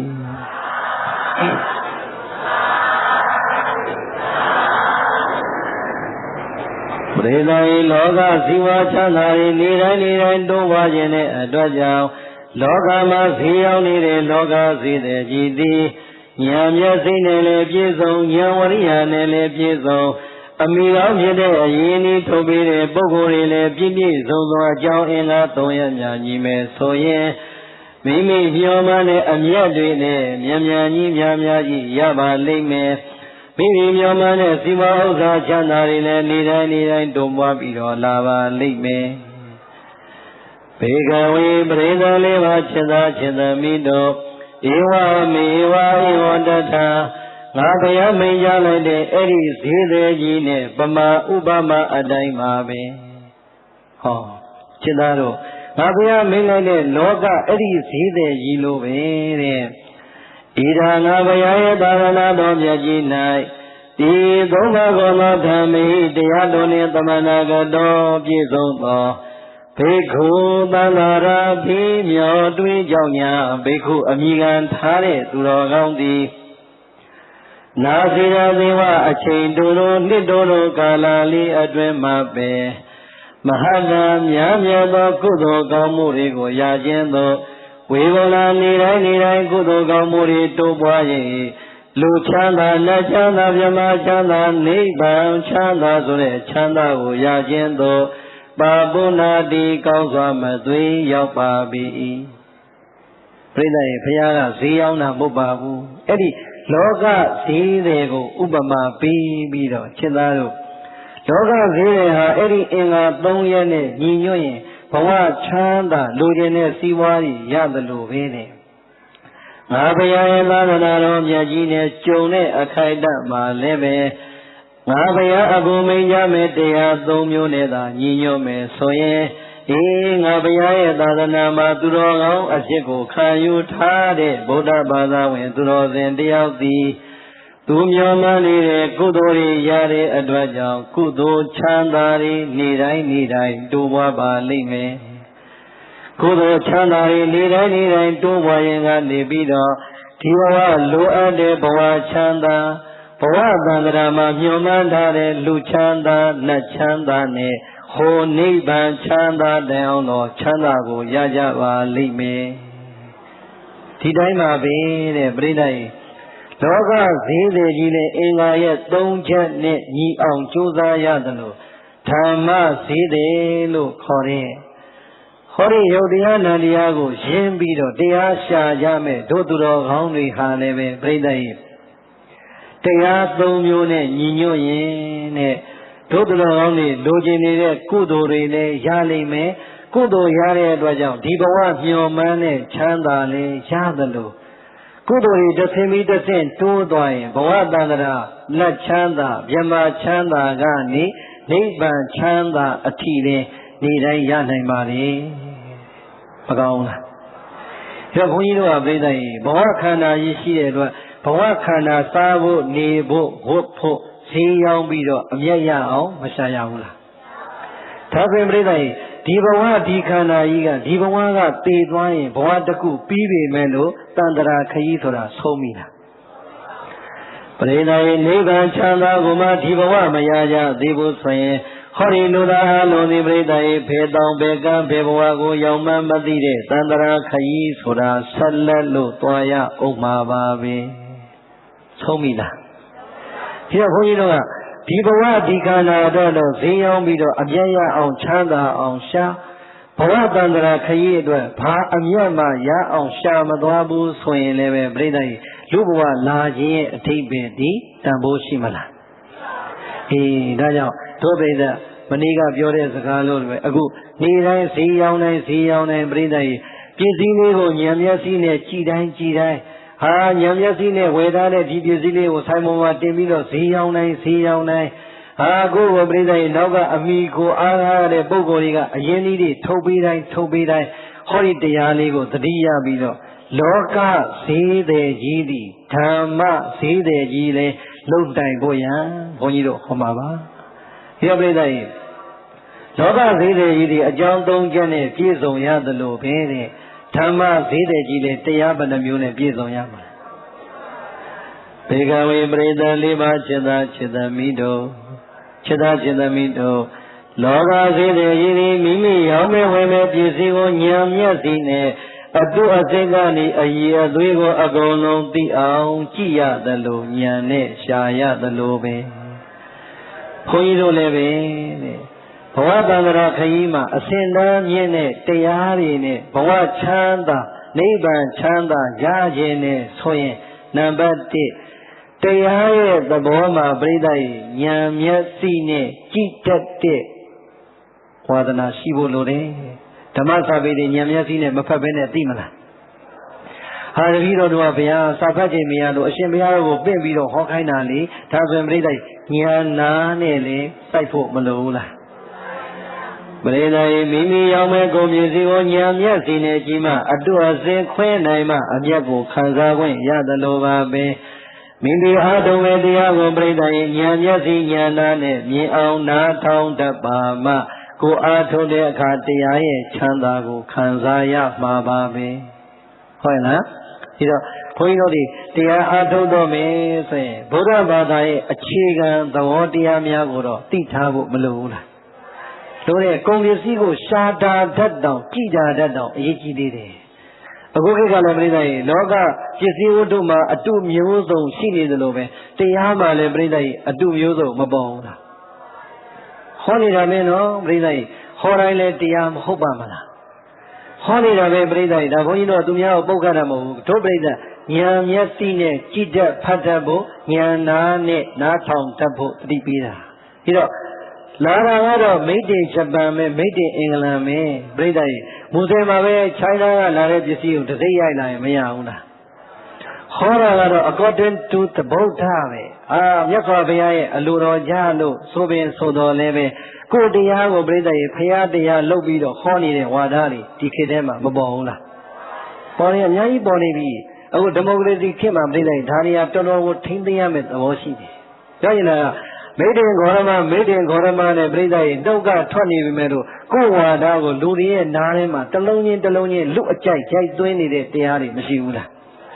ရှိတယ်ဒီတော့ပြိဿရဲ့ရှိတာမရှိတာဒီလောကမှာစနှုံးမုံတော်မှာရေပေါ်စာမုတ်အတုရောနေပြီဆိုရင်ပြိဿရဲ့ဒီလောက်မြင့်မြတ်တဲ့ဗုဒ္ဓရဲ့တရားဓမ္မဒီလူတွေလက်ခံကြည်ညိုသွားလို့ချင်းပြိဿရဲ့ဘဝအဆင်ပြေတာတွေမရှိဘူးလား ပြောပေးလိုက်ကိုပြောခြင်းနဲ့စကားပဲကိုပြောခြင်းနဲ့တရားပဲတလောကလုံးကအမျက်ဆုံးအကောင်းဆုံးဖြစ်တဲ့မြတ်စွာဘုရားရဲ့နာမည်နဲ့သုံးလိုက်တဲ့အခါမိတ်တင်ခေါရမဆိုရင်ဒုပရိသကလွယ်လွယ်လေးနဲ့လက်ခံလို့ရမလားနာနဲ့ဆုံးဖြတ်ဉာဏ်နဲ့ဆုံးဖြတ်မျက်စိနဲ့ဆုံးဖြတ်ဘုန်းကြီးတို့ဟောတဲ့တရားဒီပင်လေမင်းစီမကိုကြီးတော့ဟောသွားတယ်ဘုရားဟောတဲ့သုတ်တန်လို့ပြောတဲ့ဒီလိုဟောရလားဆိုတော့ပြိဿကြီးနားထောင်ရုံနဲ့မပြီးနဲ့ဉာဏ်နဲ့ဆုံးဖြတ်လေးလာသုံးသက်ဝေဖန်ပြီးတော့မှလက်ခံဒါပြိဿကြီးဒါဒီမိုကရေစီရောမကြဘူးလားဘုရားကိုယ်တိုင်ပြိဿကြီးကာလမရွာသားတွေကိုဟာမင်းတို့ငါဘုရားဆိုပြီးဘုရားပြောတိုင်းလည်းပဲလက်မခံနဲ့ဘုရားပြောလို့ဆိုလက်မခံနဲ့မင်းတို့ဉာဏ်နဲ့ဟုတ်ပြီဆိုမှလက်ခံဆိုတာအဲ့ဒါဉာဏ်မျက်စိပဲဟုတ်တယ်မလားဒီတော့ဒုက္ခိတတကယ်လောကထဲမှာဘာဝနာပိုင်းကိုကူးတော့မယ်တရားရှာတဲ့ဘိုင်းကိုကူးတော့မယ်ဆိုရင်ငယ်ငယ်ညီမငယ်သားငယ်သမီးငယ်တွေကလည်းအားလုံးလူကြီးတွေအကုန်လုံးပေါ့နံပါတ်1ဉာဏ်မျက်စိနဲ့တေချာဖတ်ပြီးတော့လေ့လာဖို့မလိုဘူးလားနံပါတ်2ဉာဏ်နာနဲ့တေချာလေးနာပြီးရင်သုံးသပ်ဆင်ခြင်ဖို့မလိုဘူးလားဟာဒီဘုန်းကြီးကတို့ကြည်ညိုတာပဲမလေးဒီဘုန်းကြီးကတို့လည်းအကုန်ကြားနေပြီးသိနေတာဆိုရင်လည်းပြိဿရေဒါလက်ခံလို့မရသေးဘူးဘာဖြစ်လဲကိုယ့်ရဲ့ဉာဏ်မျက်စိဉာဏ်နာတန်ဖိုးမရှိဘူးလားအေးတရားအားထုတ်တာဘု து အတွက်လဲဘုန်းကြီးတော်လားကိုယ့်အတွက်လားကိုယ့်အတွက်ဆိုရင်ပြိဿရေကိုဉာဏ်မျက်စိမရှိလို့ကိုမျက်စိအတုကိုဝယ်ပြီးဆိုရင်ဘု து ထိနေဒါပဲကိုယ်မှာဉာဏ်မျက်စိဉာဏ်နာမပါဘဲနဲ့တရားအတုသွားလိုက်စားမိပြီဆိုရင်ပြိဿရေနိဗ္ဗာန်ဆိုတာအဝေးလောကမှာပြိဿရေဥကြောင်ကြောင်ဖြစ်သွားတဲ့လူတွေမရှိဘူးလားအဲ့ဒါပဲဒါကြောင့်ဉာဏ်မျက်စိနဲ့ပြည့်စုံဖို့လိုတယ်ဒီတော့ဉာဏ်မျက်စိနဲ့ပြည့်စုံအောင်ရှာတဲ့အခါမှာမြတ်စွာဘုရားရဲ့တရားအားလုံးတွေပြိဿရေဘယ်မှာအဆုံးသတ်လဲသတုသစ္စာဝိနိမုတ်တောနာမနတ္ထိတဲ့မြတ်စွာဘုရားရဲ့တရားတိုင်းဒီပြိဿရေသစ္စာ၄ပါးကိုစိုက်တဲ့တရားကြီးပဲသစ္စာ၄ပါးကလွတ်တဲ့တရားမရှိပါဘူးတဲ့ဘာကမရှိလဲသစ္စာ၄ပါးကလွတ်တဲ့တရားရှိတာမရှိဘူးဒါဆိုရင်ပြိဿရေမြတ်စွာဘုရားတရားအားလုံးဒီသစ္စာ၄ပါးကလွတ်တဲ့တရားမရှိဘူးဆိုရင်သိကြတာကတော့ဘုန်းကြီးတို့ရဲ့မြတ်စွာဘုရားရဲ့ခြားထားတဲ့လမ်းစဉ်ဒီသစ္စာ၄ပါးလွတ်တဲ့လမ်းစဉ်ရှိလားဒါဆိုရင်ဘုရားဘာသာဝင်အားလုံးပြိဿရေဘာလူမျိုးပဲဖြစ်ဗုဒ္ဓဘာသာမှန်ရင်တရားတကယ်အားထုတ်တော့မယ်တရားတကယ်ကျင့်တော့မယ်ဆိုရင်သစ္စာ၄ပါးရဲ့သဘောသွားလေးတော့ဉာဏ်မျက်စိဉာဏ်နာလေးနဲ့တီးမိခေါင်းမိရှိဖို့မလိုဘူးလားလိုတယ်ဒါဆိုရင်တို့ပြုတ်တာတော့အေးဆေးပါသစ္စာ၄ပါးလောက်ကတော့ပြည့်အောင်ပြည့်နေတယ်ဟုတ်လားကဲသစ္စာ၄ပါးလေးပြောမယ်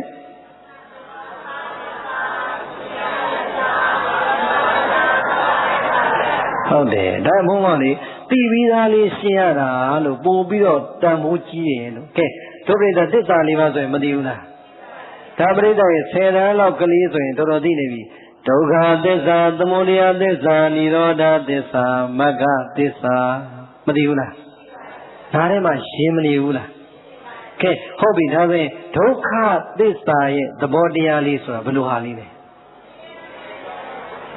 ဟုတ်တယ်ဆင်းရဲခြင်းအပံဟာတော်လိုက်တာဒီညတော့တတ်တာပြီးမြင်ပြီးမယ်ကဲသမုဒယသစ္စာဆိုတာဘာလေးလဲဟမ်တွေ့တာချင်းမဆိုးတွေ့တာချင်းနဲ့ဒါလည်းမဟုတ်ပြီဟုတ်ပြီသမုဒယသစ္စာတွေ့တာချင်းဆိုនិရောဓသစ္စာဆိုတာဘာလဲခင်ဗျားတို့တဖြည်းဖြည်းအသာတိုးတော့និရောဓသစ္စာဆိုတာဘာလဲဒကာကြီးပြောချလိုက်သမ်းများဟောသူကသစ္စာရှိတယ်သူကမျက်စိမိတ်ပြီးတော့ပဲနာတယ်တဲ့ဘုန်းကြီးကြည့်ကိုမကြည့်တာပြန်လည်းမပြောနိုင်ဘူးတဲ့နာရင်လည်းကိုမှတ်နေတာသူတို့ဟာလားကဲပြိဿရေဘုန်းကြီးပဲပြောပြလိုက်မယ်ဒုက္ခသစ္စာသမုဒယသစ္စာនិရောဓသစ္စာမဂ္ဂသစ္စာဒါဒီနာထဲမှာနားရဝမနေဘူးလားပြိဿရေဂါထာလေးတစ်ပုဒ်နဲ့ဘုန်းကြီးရွတ်ပြမယ်ဒုက္ခတေဝမဂ္ဂဝတ္တန္တနာသမုဒယောဘဝေនិရောဓနာမနိဗ္ဗာနံမဂောလောကုတ္တရောမတောဟောဒါလေးကိုမြန်မာလိုရှင်းပြီးသွားပြီဒုက္ခတေဝမဂ္ဂဝတ္တံတဲ့ဘုံသုံးပါးမှာတပြောင်းပြန်ပြန်နဲ့ကျင်လေကျက်စားမျောပါနေရခြင်းသည်ဒုက္ခသစ္စာပဲဒုက္ခသစ္စာဆိုတော့ပြောကြည့်ဘုံသုံးပါးမှာတစ်ခါတည်းတပြောင်းပြန်ပြန်တစ်ခါတစ်ချိန်ပြီးတစ်ချိန်ပြီးတစ်ချိန်ပြီးတစ်ချိန် ကျင်လည်နေရတဲ့ဝတ်ဆင်းရပရိသတ်ဘာသစ္စာဒုက္ခသစ္စာကာမဘုံမှာကြုံလိုက်တော့လူနဲ့လူတွေခွေးတွေဝတ်တွေနတ်တွေကြက်တွေမဖြစ်ဘူးလားကာမဘုံရူပဘုံအရူပဘုံဘုံသုံးပါးမှာဘယ်ဘုံမှာပဲဖြစ်ဖြစ်ပရိသတ်ဖြစ်ပြီဆိုတဲ့ကပရိသတ်နေမတည်ဘူးလားဘုဒ္ဓပရိသတ်ဘယ်ဘုံမှာလဲလူဘုံမှာဟောလူဘုံမှာရလာလိုက်တာပရိသတ်အမေဝမ်းပိုက်မှာပဋိသန္ဓေတီဗီဆိုတဲ့ကကိုရောအမေဝမ်းပိုက်ထဲမှာချမ်းသာလားဆင်းရဲလားလွေထားတဲ့အမေရောဒီတော့မိတ်တိုင်းစလာလိုက်တာမြတ်စွာဘုရားကအဲ့ဒီဆင်းရဲကိုစပြလိုက်တာဟိုးဓမ္မစကြာပါဠိတော်မှာသာတိပိဒုက္ခဒုပရိသကြာဘူးပြီးသားစကားလေးဇာတိပိဒုက္ခပဋိသန္ဓေတီဗီတွေကပရိသတ်ကျွတ်တော့ကဆင်းရဲနဲ့လာတာလားချမ်းသာနဲ့လာတာလားဒါဆိုရင်ပရိသတ်အဲ့တစ်ချက်တည်းရှင်းသွားပြီဇာတိပဋိသန္ဓေတီဗီဆိုတဲ့ကဆင်းရဲနဲ့စပြီဆိုရင်ဒီပဋိသန္ဓေပဲလူဖြစ်ပြီးတော့မွေးမလာဘူးလားဟောဇာတိပိဒုက္ခပြီးတော့မွေးလာတော့ပြိတ္တိအိုခြင်းဒုက္ခမလာဘူးလားမွေးခြင်းမရှိရင်အိုခြင်းရှိမလားအဓိကမိန်းနေပါနဲ့မွေးခြင်းမဲ့ဒီတော့လူဘဝလူခန္ဓာရရင်ပြိတ္တိဘာကြီးရလိုက်တာလဲဒုက္ခသစ္စာကြီးပဲနတ်ဘဝနတ်ခန္ဓာရတော့ဗြဟ္မာဘဝဗြဟ္မာခန္ဓာရတော့အဲ့ဒီကနေသွားလိုက်တာပြိတ္တိဇာတိပိဒုက္ခဇရာပိဒုက္ခဗျာတိပိဒုက္ခမရဏံပိဒုက္ခပရိသတ်ရဲ့ဇာတိပဋိသန္ဓေနေလိုက်တာအိုခြင်းဆင်းရဲဒုက္ခသစ္စာနာခြင်းဆင်းရဲဒုက္ခသစ္စာသိခြင်းဆင်းရဲဒုက္ခသစ္စာဆင်းရဲတွေတန်းနေတာလားချမ်းသာတွေတန်းနေတာလားအမလီပရိသတ်ရဲ့လူဘဝရတဲ့အတွင်းမှာလေအပိယိတံမယောဂဒုက္ခမချစ်တဲ့မျက်နှာကြီးကိုမြင်ရတာဘာသစ္စာဆင်းရဲပြီဆိုတဲ့ကဘာသစ္စာအမလီပိယိဝေပယောဂဒုက္ခချစ်တာလေးတွေနဲ့ကိုယ်ကွင်းနေရတာဘာသစ္စာယံပိဿနာလပတိလိုချင်တာမရတော့ဆင်းရဲလားချမ်းသာလားဘာသစ္စာပရိသတ်ရဲ့ပြင်စုပါဒာနခန္ဓာဒုက္ခအနှစ်ကျော်ရင်ဟောဒီခန္ဓာ၅ပါးကြီးကဘာကြီးလဲဒုက္ခသစ္စာဒါဆိုရင်နားလည်အောင်ပြောလိုက်မယ်ဒုက္ခသစ္စာဆိုတာဒုပရိသတ်ရထားတဲ့ခန္ဓာ၅ပါးကြီးသည်ဘာသစ္စာဟောသာသင်ပရိသတ်ဒုက္ခသစ္စာဘာလဲကွာဆိုရင်ဟေ့တို့ရထားတဲ့ခန္ဓာ၅ပါးကဒုက္ခသစ္စာကြီးပဲပြောရင်နားမလည်တော့ဘူးလားပြောတာဒုက္ခသစ္စာနားလည်အောင်ပြောဘာဒီဒုက္ခသစ္စာဟောဒီခန္ဓာ၅ပါးဒီဘာသစ္စာလက်ခံလားဘာဖြစ်လို့ခန္ဓာ၅ပါးဒုက္ခသစ္စာဖြစ်တာလဲဆိုတော့ဆင်းရဲကြောင်းအမှန်ဖြစ်လို့ခန္ဓာ၅ပါးဒီဒုက္ခသစ္စာဟောဒီရထားတဲ့ခန္ဓာ၅ပါးကြီးပြိတ္တိဆင်းရဲကြောင်းကြီးလားချမ်းသာကြောင်းကြီးလားဆင်းရဲတုံကြီးလားချမ်းသာတုံကြီးလားရှုံးလားကဲမယုံရင်အခုပဲကိုယ့်အကိုကြည့်လိုက်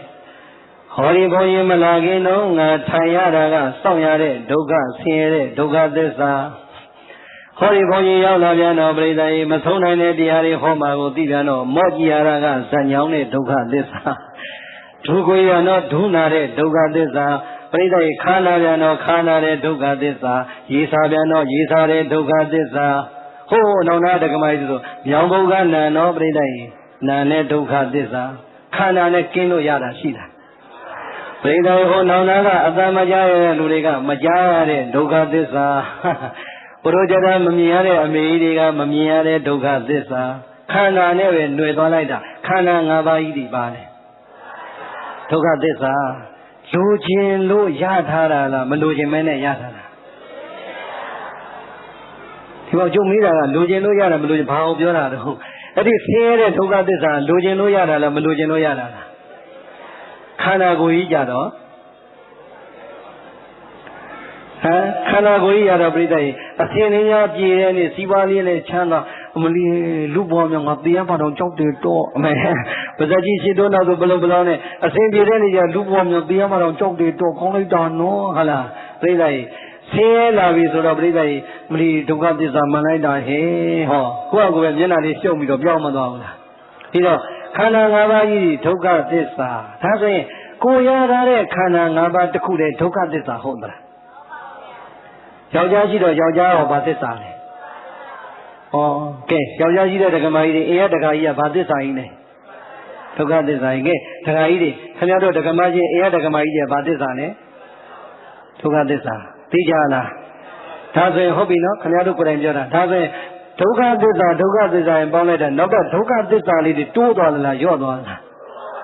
ဟောသားလေးတွေရတော့ဘာသစ္စာဟောသူလည်းဒုက္ခသမီးလေးတွေရတော့ညီလေးတွေရတော့ဒါဆိုအမှန်တမ်းပြောကြည့်အဲ့ဒီဒုက္ခသစ္စာနဲ့ပဲပျော်တာများလားစိတ်ညစ်တာများလားပရိသတ်ရဲ့စီဝါရဲ့အချိန်လေးကောင်းရင်တတိနဲ့ဓမ္မကြီးနှစ်ယောက်ထဲမှာတဲ့ကအမလီပရိသတ်ရဲ့ကြည်လို့မဆုံးရှုလို့မဆုံးတပြုံပြုံနဲ့ဒုက္ခသစ္စာကြီးကဘာဖြစ်နေပရိသတ်ရဲ့ကြောကြကြီးဖြစ်မနေဘူးလားပရိသတ်ရဲ့ပြောကျင်တာကဒုက္ခသစ္စာကြီးပဲကိုရထားတဲ့ခန္ဓာ၅ပါးနဲ့ဒုက္ခသစ္စာသူများရထားတဲ့ခန္ဓာ၅ပါးနဲ့ဒုက္ခသစ္စာဒါဆိုရင်ကသက်ရှိတွေလည်းဒုက္ခသစ္စာဆိုရင်ကဲပရိသတ်ရဲ့တတ်မဲ့ဖြစ်တဲ့တိုက်ကြီးထားလိုက်ပါတော့ဗျာကဲကာအခုကကားခေတ်စားနေပြီတဲ့အခုမော်ဒယ်အမြင့်နောက်ဆုံးမော်ကားလေးတွေမဝယ်ဘူးလားဩပြိဿကားလေးရတော့မှကြွားရတာအရသာမရှိဘူးလားလမ်းထိပ်မွေးငါထွက်ဝယ်တာကိုပဲကားနဲ့ကိုကားလူမကြည့်မှကြောက်လို့ဟုတ်လားဘုံဆိုပြိဿတော့ချထားတဲ့တခါပြန်ဖွင့်လိုက်လူကြက်ဆိုရင်ကိုကားမှန်းတယောက်ကလုံးပြတာပြိဿသို့တော့အဲ့ဒီကားလေးပျော်လို့မှမဆုံးသေးဘူးဘေးကဆိုင်ကားသမားဂျွီလို့ချစ်သွားတယ်တော့ပြိဿဘာဖြစ်သွားလဲဟဲ့ကောင်ရဲ့နံပါတ်ကမနီယာမထုံတော့မင်းဘလို့ပြီးရတယ်မလို့မင်းကောင်ငါ့ကိုဖူးရပြိဿရဲ့ချက်ချင်းပါသစ္စာဆင်းရဲကြောင်းအမှန်ရှင်းတယ်ပဲပြိဿပြကြလို့သေးလားဝယ်ထားတဲ့မောဟင်္ဂါချိုင်းကိုမယူကျင်တော့ကိုအိမ်မြန်ရှူးခြင်းနဲ့ဘိမမလို့လုံးနဲ့ငါတို့ကဖြစ်သွားပြီငါဒီကောင်ကအယုံတောင်းလို့ဆိုင်ကားသမားငါဘလို့ဝါပြိဿရဲ့ဒုက္ခသစ္စာမပင်မဘူးလားကဲဒါဆိုရင်သက်ရှိသမဲ့တော်တော်များကိုအနှိမ့်ချုပ်လိုက်ရင်ဘာလေးလဲ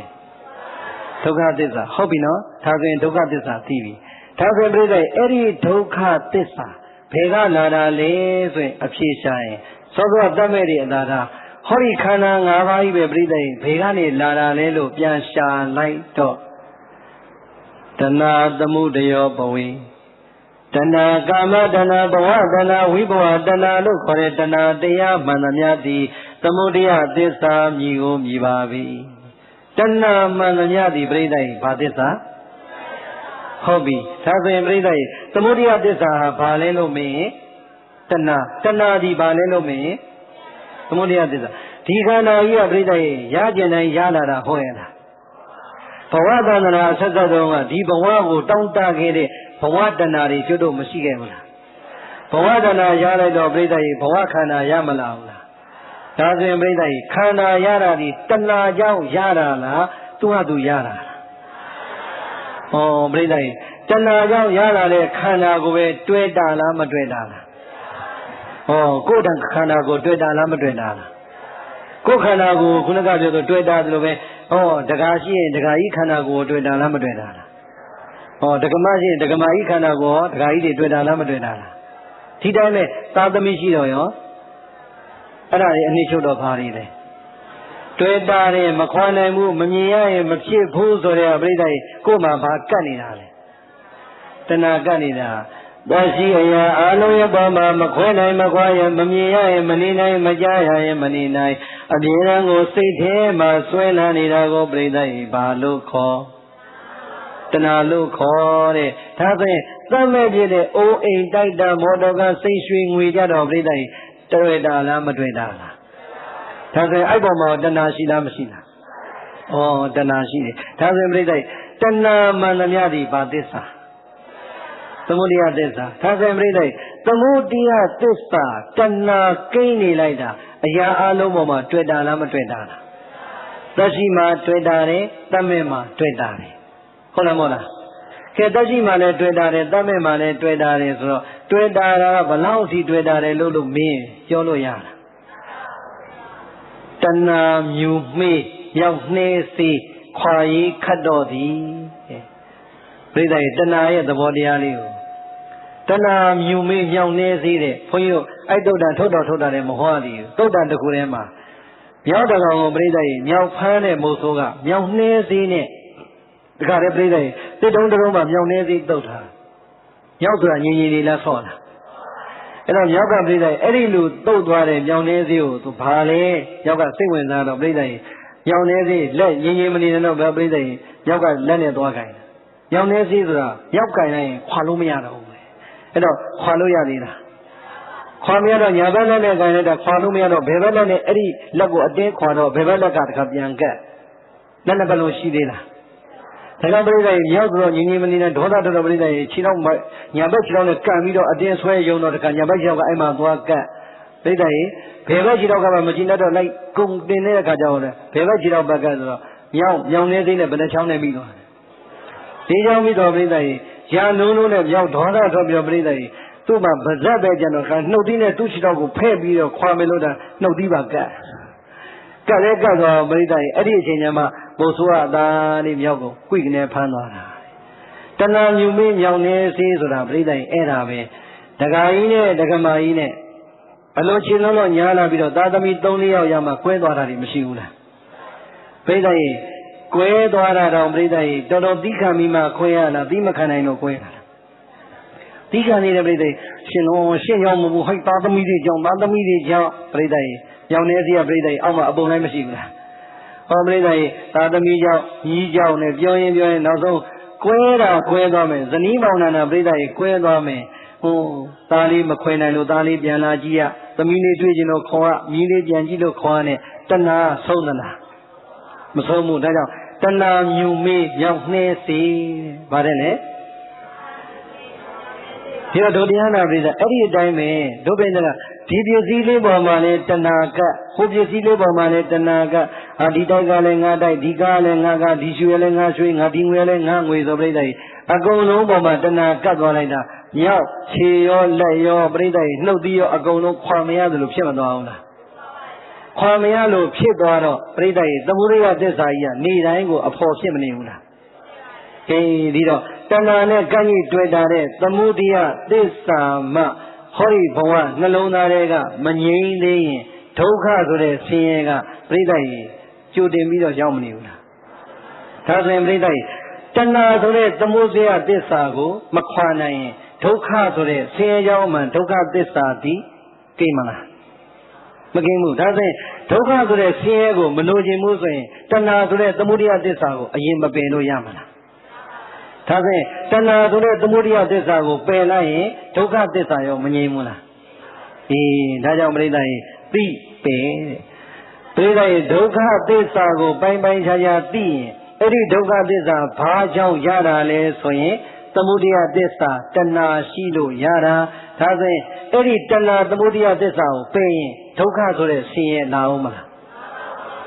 ရိုးရိုးရှင်းရှင်းလေးပဲစဉ်းစားကြည့်ပြိဿရေတခါတခါမှဥပိ္ပခာပြုထားတဲ့စိတ်လေးမရှိဘူးလားဥပကာဟေးမီးလောင်လောင်ပြကြကြခွာဆိုပြီးတော့များနေလိုက်ရင်အဲ့ဒီအချိန်ပေါ်မှာကားပေါ်မှာတဏှာတစ်ချက်မကတ်လိုက်တာနဲ့ကားကြောင့်ရတဲ့ဆင်းရဲကိုမှရှိတာသားပေါ်မှာခဏခွာလိုက်တာနဲ့သားကြောင့်ဆရာတဲ့ဆင်းရဲကိုမှရှိတာ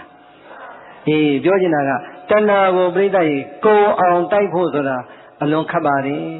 အမြင့်ဆုံးဝိပဿနာကိုမပွားဘဲနဲ့ရမှာလားသို့တော့တဏှာကုံသွားပြီဆိုရင်ပြိဿရေလောကမှာပူဇော်ရှိသေးလားတဏှာကုံသွားတာဒီပဲနိဗ္ဗာန်ပဲဒီတော့ဒုပရိသပြောချင်တာကဟာငါတို့ဒီတရှိတတ်မဲ့အရာအလုံးပေါ်မှာတွေ့တာနေတာကိုသမုဒိယသစ္စာလို့ခေါ်တယ်ဆိုရင်ဒီလောက်လေးတော့သဘောတရားလေးသိဖို့မလိုဘူးလားအဲ့ဒီတွေ့တာနေတဲ့သမုဒိယသစ္စာလေးကိုခဏခွာရင်ခဏဒုက္ခသစ္စာဆင်းရဲတတ်တာတယ်ကြာကြာခွာရင်ကြာကြာဆင်းရဲတတ်တာတယ်ဆိုတဲ့သဘောလေးသိသွားရင်သမုဒိယသစ္စာကိုခဏခွာနိုင်ရင်ဒုက္ခသစ္စာခဏဘာဖြစ်လဲငြိမ်းတယ်သမုဒိယသစ္စာကိုကြာကြာခွာနိုင်ရင်ဒုက္ခသစ္စာဘာဖြစ်လဲငြိမ်းတယ်ဒီတော့တရားအမထုံတိုင်သေးရင်တော့ဈေးရောင်းနေရင်ပြိဿရေကိုယ်ပစ္စည်းကိုဒါကအတူပဲဒါကအစ်စ်ပဲဒီလိုသဘောလေးကိုဉာဏ်မျက်စိနဲ့ကြည့်တယ်လို့ပဲဩဒုက္ခသစ္စာဆိုတာကဆင်းရဲတာဘာလို့ဆင်းရဲတာလဲဟောဒီပေါ်မှာတက်ရှိတတ်မဲ့ပစ္စည်းဥစ္စာတွေလူသားတွေရဲ့ပေါ်မှာသာသမီဆွေမျိုးပေါ်မှာတွေ့တာတဲ့သမုဒိယသစ္စာကြောင့်ဆင်းရဲတာဆိုရင်အဲ့ဒီသမုဒိယသစ္စာကိုပြိဿရေစိတ်လေးနဲ့ဆင်ញင်လေးနဲ့လျှော့နေရင်တော့မရဘူးလားရှော့မဟောရှော့မကိုယ့်ကိုဈေးရောက်နေတယ်လို့ပဲရှော့အဲ့ဒီတွေ့တာမှုတွေကြောင့်ဆင်းရဲနေတာကိုမဆင်းရဲရင်စိတ်ဆင်းရဲတယ်စိတ်မဆင်းရဲရင်ကိုဆင်းရဲတယ်မဆင်းရဲဘူးလားပြိဿရေဝိသကာကျောင်းအမကြီးမြည်တွေဒီလောက်များတာတော့သူ့အလွန်ချစ်တဲ့မြည်လေးတည်သွားတဲ့အခါသောတာပန်ဝိသကာပြိဿရေအငုံမတိတ်နိုင်ဖြစ်နေတာအဲ့တော့မှမြတ်စွာဘုရားဟောတဲ့စကားလေးတစ်သလုံးမှတ်သွားပြိဿရေဟ ဟဲ့ဝိသခာလောကကြီးမှာအချစ်တစ်ခုတိုးရင်အပူတစ်ခုတိုးတယ်ကွယ်ဘယ်တိုင်းမှတ်တာအချစ်တစ်ခုတိုးရင်အပူတစ်ခုတိုးတယ်ဒါကိုစာစကားနဲ့ပြောရင်တဏှာတစ်ခုတိုးရင်ဆင်းရဲတစ်ခုတိုးတယ်တဏှာဆိုတဲ့သမုဒယသစ္စာတစ်ခုတိုးတိုင်း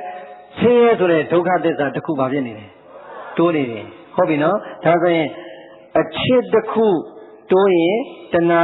အပူတစ်ခုတိုးတယ်ဆိုရင်အပူတစ်ခုလျှော့ခြင်းရင်အချစ်တစ်ခုလျှော့အောင်လို့ရော့အောင်လို့ကဲပြိဿအပူတစ်ခုလျှော့ခြင်းရင်အချစ်တစ်ခုရော့အောင်လို့သာသမီပဲဖြစ်ဖြစ်ဆွေမျိုးပဲဖြစ်ဖြစ်ပစ္စည်းဥစ္စာပဲဖြစ်ဖြစ်ပြိဿအဲ့ဒီပုံမှာတဏှာတစ်ခုတိုးသွားရင်အပူတစ်ခုဒုက္ခသစ္စာတစ်ခုတိုးသွားတာပဲအဲ့ဒီအပူဆိုးရဲ့ဒုက္ခသစ္စာတစ်ခုရော့ခြင်းရင်ဟောဒီဘက်ကတွေ့တာမှုတဏှာတစ်ခုရော့အောင်လုပ်ပါဒါဆိုရင်ပြိဿရေဘဝမှာဒီလောက်လေးသဘောတရားသိရင်မနေတတ်ဘူးလားဒါပြိဿရေအားထုတ်တဲ့အဆင့်မို့သေးဘူးနော်ဆင်းရဲတဲ့အပိုင်းဒါဆိုရင်ပြိဿရေသမုဒယသစ္စာတဏှာကိုပယ်ဖြတ်နိုင်ပြီဆိုရင်ဒုက္ခသစ္စာဆင်းရဲလာအောင်မလားတစ်ချက်ကုန်တော့နှစ်ချက်ပြဒါပဲသမုဒယသစ္စာကွာအောင်ကျင့်လိုက်တာနဲ့ဒုက္ခသစ္စာဆင်းရဲသည်အလိုလိုပယ်သွားမယ်ဒါဆိုရင်ဒုက္ခသစ္စာဆင်းရဲကြီးကကိုယ့်ကိုဆင်းရဲတာလားသမုဒယသစ္စာကဆင်းရဲတာလားတော်လိုက်တာပြိဿကြီးကာကြီးမီးလောင်နေမယ်ဟာကုန်မီးငါကာကြီးတော့ကုန်မီးဆိုငိုပြီးတော့ရင်ပတ်တွေထုတ်ဒေါသတွေထွက်ပြိဿကြီးကားကဆင်းရဲစေတာလားကားပေါ်မှာတွေ့တာတဲ့တဏှာကဆင်းရဲစေတာလားရှင်းမတော်လားသားလေးတစ်ခုကိုဖြစ်လို့မင်းငါသားလေးတော့သိပါပြီဒုက္ခပဲဘလို့လဲမင်းငါတို့တော့ဒီတကတော့ဆုံးမိခြင်းနဲ့သားကြောင့်ငိုရတာမရှိဘူးလားပြိဿကြီးသားကိုဆင်းရဲစေတာသားပေါ်မှာတွေ့တာတဲ့တဏှာကဆင်းရဲတာပြိဿကြီးပစ္စည်းတွေကြောက်တာမရှိဘူးလားဟာပြောက်သွားတဲ့ပစ္စည်းကုန်ပါပြီတော့ဟောတာနှစ်50ရှာထားတဲ့စိန်ကြီးရွှေတွေငွေကုန်ပါပြီမလေးထုတ်ကြပါဦးရေရလေလုတ်ပြီးမှလားမသိပြိဿကြီးငုံကြိုက်တဲ့လောက်ကိုအဲ့ဒီကြောက်သွားတဲ့စိန်ကြီးရွှေတွေငွေတွေကကိုယ့်ကိုဆင်းရဲစေတာလားသူ့ပေါ်မှာတွေ့တာလေးနဲ့တဏှာဆင်းရဲစေတာလားဒါပဲပြိဿကြီးတွေ့တာတဲ့တဏှာကိုပယ်ခွာလိုက်ရင်ဟိုဘက်ကဆင်းရဲဆိုတာနာအောင်မလားလင်းပေါ်မှာခွာနိုင်လင်းကြောင့်ဖြစ်တဲ့ဆင်းရဲမယားပေါ်မှာခွာနိုင်မယားကြောင့်ဖြစ်တဲ့ဆင်းရဲသားပေါ်မှာသမီးပေါ်မှာခွာနိုင်သားသမီးပေါ်မှာတွေ့တာနေတော့ဖြစ်ခြင်းကြောင့်ဆင်းရဲအကုန်လုံးဘာဖြစ်သွားလဲအဲ့ဒီမှာမြတ်စွာဘုရားဝိသခာတဲ့အချစ်တစ်ခုတိုးရင်အပူတစ်ခုတိုးတယ်ဒါကြောင့်အပူတစ်ခုဘဝတဲကရော့ခြင်းဟဲ့အချစ်တစ်ခုကိုလျှော့တယ်ဘာကိုလျှော့မလဲနာရှင်းလားအဲ့ဒါဒီပင်ပြိဿကြီးဒုက္ခသစ္စာနဲ့သမုဒယသစ္စာဒါတော့ဆိုရင်ရပြီလားဟုတ်ပြီဒါဆိုရင်ရှင်မယားဒုက္ခသစ္စာနဲ့သမုဒယသစ္စာကိုတပည့်တော်တို့ကဘယ်လိုသဘောထားမလဲဒုက္ခသစ္စာရဲ့သဘောကိုအဲ့ဒီလိုလေးသိအောင်လုပ်ပါတဲ့ပြီးရင်သမုဒယသစ္စာတဲ့တဏှာကိုဘဝတွေကနေပယ်နိုင်သမျှပယ်နိုင်အောင်ကြိုးစားပါပယ်ရင်မရဘူးလားရတာဘောပြိဿကြီးတဖြည်းနဲ့ပြိဿကြီးလောဘလျှော့ဒေါသလျှော့မောဟလျှော့မာနလျှော့တွေ့တာစိတ်တွေလျှော့လာပြီဆိုရင်ပြိဿကြီးတဖြည်းနဲ့ပယ်နိုင်တာလေးရတော့ပေါ်မလာဘူးလားနည်းနည်းပယ်နိုင်ရင်နည်းနည်းချမ်းသာတာပဲဘုန်းကြီးဆိုရင်အရင်တော့စိတ်ပြီးတော့ပူလောင်တတ်တာဆိုကိုကလေတရားဓမ္မကဒီเจ้าကိုလှူတာမှန်နေကိုကဥဆောင်တာသူတို့လှူတဲ့ငွေကြေးကိုကိုကစနစ်တကျမသုံးရင်ကိုကငရဲကြီးလိုက်မယ်ဆိုတဲ့အတွေးနဲ့ပြိဿကြီးဟာကျောင်းစင်းနဲ့ဟာဒါလုံးအခုလေဦးစင်းနေနဲ့လွှဲလိုက်တာဟေးမင်းတို့လုံးကြကွာလို့မင်းတို့အမွေဆက်ကံမှာမင်းတို့ပဲကောင်းအောင်လုပ်ကြသူတို့နဲ့ပြစ်ထားလိုက်တော့ပြိဿကြီးသူတို့မလျှောက်ရင်ကိုမမေးတော့ဟာဟိုတော့ကအပူတရားလောက်ကအခုတရက်မှာပြိဿကြီးသူတို့ဖုံးမဆိုင်ရင်ပူရောမပူပြောရတာအပူဒီတခုနဲခြင်းဆွဲလန်းမှုတဏှာကိုတခုလျှော့ပါမကောင်းလားကုံပစ္စည်းကိုစနစ်တကျဉာဏ်မျက်စိနဲ့မကြည့်တတ်တာကမှပြိဿကြီးကာစတမာဖောက်တယ်ပြက်ရုံပဲရှိမယ်ဟောဒီတရားကိုဒီသဘောလောက်မသိရင်တရားတွေ့ပါမလားဟုတ်ပြီဒါဆိုရင်ဒုက္ခဒေဝမကံဝတ္တတဏသမုဒယောဘဝေနိရောဓနာမနိဗ္ဗာနံမဂောလောကုတ္တရောမတ္တောနိဗ္ဗာန်ဆိုတာနိရောဓသစ္စာပဲပြိဿကြီးနိဗ္ဗာန်ဆိုတာကဲနိရောဓသစ္စာဆိုတာဘာလဲနိဗ္ဗာန်ဆိုတာဘာလဲ နိရောဓသစ္စာဒါဆိုနိရောဓသစ္စာဆိုအဲ့ဒီနိဗ္ဗာန်ကဆူတောင်းယုံနဲ့ရသလားဩလှူယုံနဲ့ရသလားသီလလေးဖြူနဲ့ရသလားဘာလို့ရမလဲမခောလောကုတ္တရောမတော်တဲ့နောက်ကပါဝိလားမဂ္ဂင်၈ပါးအကျင့်တရားသည်မဂ္ဂသစ္စာပဲတဲ့အဲ့ဒီမဂ္ဂသစ္စာကိုပွားဖို့ပွားမှနိရောဓသစ္စာဆိုတဲ့နိဗ္ဗာန်ကိုဆိုင်မှာစောစောပြောတဲ့တဏှာသည်ညာရာကနင်းရာကပါရာကချုပ်နောက်ဆုံးကုံဆုံးသွားခြင်းသည်နိဗ္ဗာန်ချမ်းသာရခြင်းပဲရှင်းပြီလားဒါဆိုရင်ပြိဿကြီးသစ္စာ၄ပါးဆိုတဲ့သဘောတရားလောက်ပဲကလေးတွေကိုပြန်ပြီးတော့မှတ်မိအောင်ပြောမယ်ပြိဿကြီးဆင်းရဲကြောင်းအမှန်ဒီဘာသစ္စာတွေ့တာတဲ့တဏှာဒီဘာသစ္စာနိဗ္ဗာန်ဒီဘာသစ္စာမဂ္ဂင်၈ပါးအမြတ်တရားသည်မဂ္ဂသစ္စာကဲဒီသဘောတရားလောက်တော့သိဖို့မလိုဘူးလားဒီသဘောတရားကလည်းလွတ်တဲ့နိဗ္ဗာန်ရောက်ကြောင်းတရားဘယ်မှာမှမရှိပါပြီးတော့ကိုအားထုတ်မဲ့တရားကိုနားထောင်လိုက်နားနဲ့နာပြီးပြီမျက်စိနဲ့စာနဲ့ကြည့်ပြီးပြီဆိုရင်ဟဲ့ဒီထဲမှာတဏှာပြတ်ကြောင်းပါသလားဒီအကျင့်တရားထဲမှာမဂ္ဂင်၈ပါးပွားကြောင်းပါသလားဆိုတာဉာဏ်လေးနဲ့ပြိတ္တရင်သိဖို့မလိုဘူးလားဟုတ်ပြီဒါဆိုရင်ပြိတ္တရင်จิตသားจิตသမီးတို့မင်းတို့ဒီနံပါတ်1ရောက်မဲ့ကိုယ်မျက်စိကိုဉာဏ်မျက်စိနဲ့ရှင်းရှင်းလင်းလင်းသိအောင်ရှာရသလိုပဲငါဘုရားရဲ့သာသနာတော်မြတ်ကြီးနဲ့တွေ့တဲ့အချိန်မှာနိဗ္ဗာန်ချမ်းသာတကယ်လိုချင်ကြရင်ဖြင့်ငါဘုရားဟောကြားခဲ့တဲ့ဒုက္ခသစ္စာသမုဒယသစ္စာនិရောဓသစ္စာမဂ္ဂသစ္စာသစ္စာ၄ပါးအမြတ်တရားရဲ့အခြေခံသဘောတရားလောက်တော့မင်းတို့ကုန်ပစ္စည်းကိုကြည်တတ်ဖို့လိုပါတယ်မကောင်းလားလောကဈေးတွေနဲ့ဓမ္မဈေးတွေကိုဘုရားနှိုင်းပြောလိုက်တာဟိုမှာကုန်ပစ္စည်းကိုဉာဏ်မျက်စိနဲ့ကြည့်ဖို့လိုတယ်လို့အခုပြိဿရဲ့ကိုအားထုတ်မဲ့တရားတွေကအနှစ်ချုပ်သစ္စာ၄ပါးရဲ့သဘောတရားကိုပြိဿရဲ့ဉာဏ်မျက်စိဉာဏ်နာနဲ့သိဖို့မလိုဘူးလား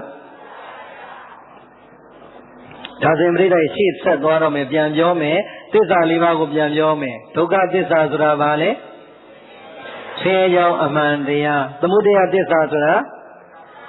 တွေ့တာမှုတဏှာတွေ့တာမှုတဏှာဒီပါလေនិရောဓသစ္စာဆိုတာနိဗ္ဗာန်ဒါဆိုရင်နိဗ္ဗာန်ဆိုတာនិရောဓသစ္စာထပ်ထပ်မင်းနေတာတော့ရှင်းအောင်လို့ပြိဿရင်ဒါဆိုရင်ပြိဿရင်မဂ္ဂသစ္စာဆိုတာဘာမဂ္ဂင်၈ပါးမဂ္ဂင်၈ပါးဆိုတာဘာမဂ္ဂသစ္စာဒါကြောင့်သိပယ်ဖိုက်ပွား၄ပါးကိစ္စအပိုင်ရာတဲ့တရားအားထုတ်မဲ့ယောဂီသည်ဒုက္ခသစ္စာရဲ့သဘောကိုပိုင်းခြားပြီးသိဖို့လိုပါတယ်တဏှာဆိုတဲ့သမုဒယသစ္စာကိုပယ်နိုင်ဖို့လိုပါတယ်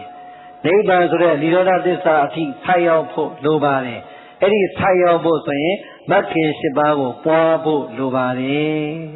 ပြိဿရင်ကိစ္စဘယ်နှချက်ရှိ၄ချက်ခြေသားခြေသမီးတို့ညာမျက်စိနဲ့မိမိရောင်းမဲ့ဝယ်မဲ့ကုန်ပစ္စည်းကိုစနစ်တကျကြည့်ုံလေးနဲ့မပြီးသေးပါဘူးအဲ့ဒီစနစ်တကျကြည့်ထားတဲ့ဈေးသည်သည်ဉာဏ်ဝရိယတရားနဲ့ကိုယ်တိုင်ဝယ်ဖို့လိုပါတယ်ကိုယ်တိုင်ရောင်းဖို့လိုပါတယ်သိုံလေးနဲ့ပြီးလားသိုံလေးနဲ့ပြီးရင်တို့တရားနာပရိသတ်ရန်ကုန်မြို့သူမောင်မြို့သားမှမဟုတ်တနိုင်ငံလုံးပရိသတ်ရဲ့မြန်မာနိုင်ငံသူမြန်မာနိုင်ငံသားတွေတရားတွေနာနေတာတော်တော်များများမသိဘူးလားသိုံလေးနဲ့ပြီးမလားအခုလည်းကြည့်ုံလေးနဲ့ပြီးမလားပစ္စည်းကိုကိုယ်တိုင်ဉာဏ်မျက်စိနဲ့ကြည့်ပြီးရင်ဉာဏ်ဝရိယနဲ့ကိုယ်တိုင်ဝယ်ကိုယ်တိုင်ရောင်းအချိန်ကာလကိုကြည့်ရောင်းဒေသကိုကြည့်ရောင်းဖို့လိုသလိုပဲ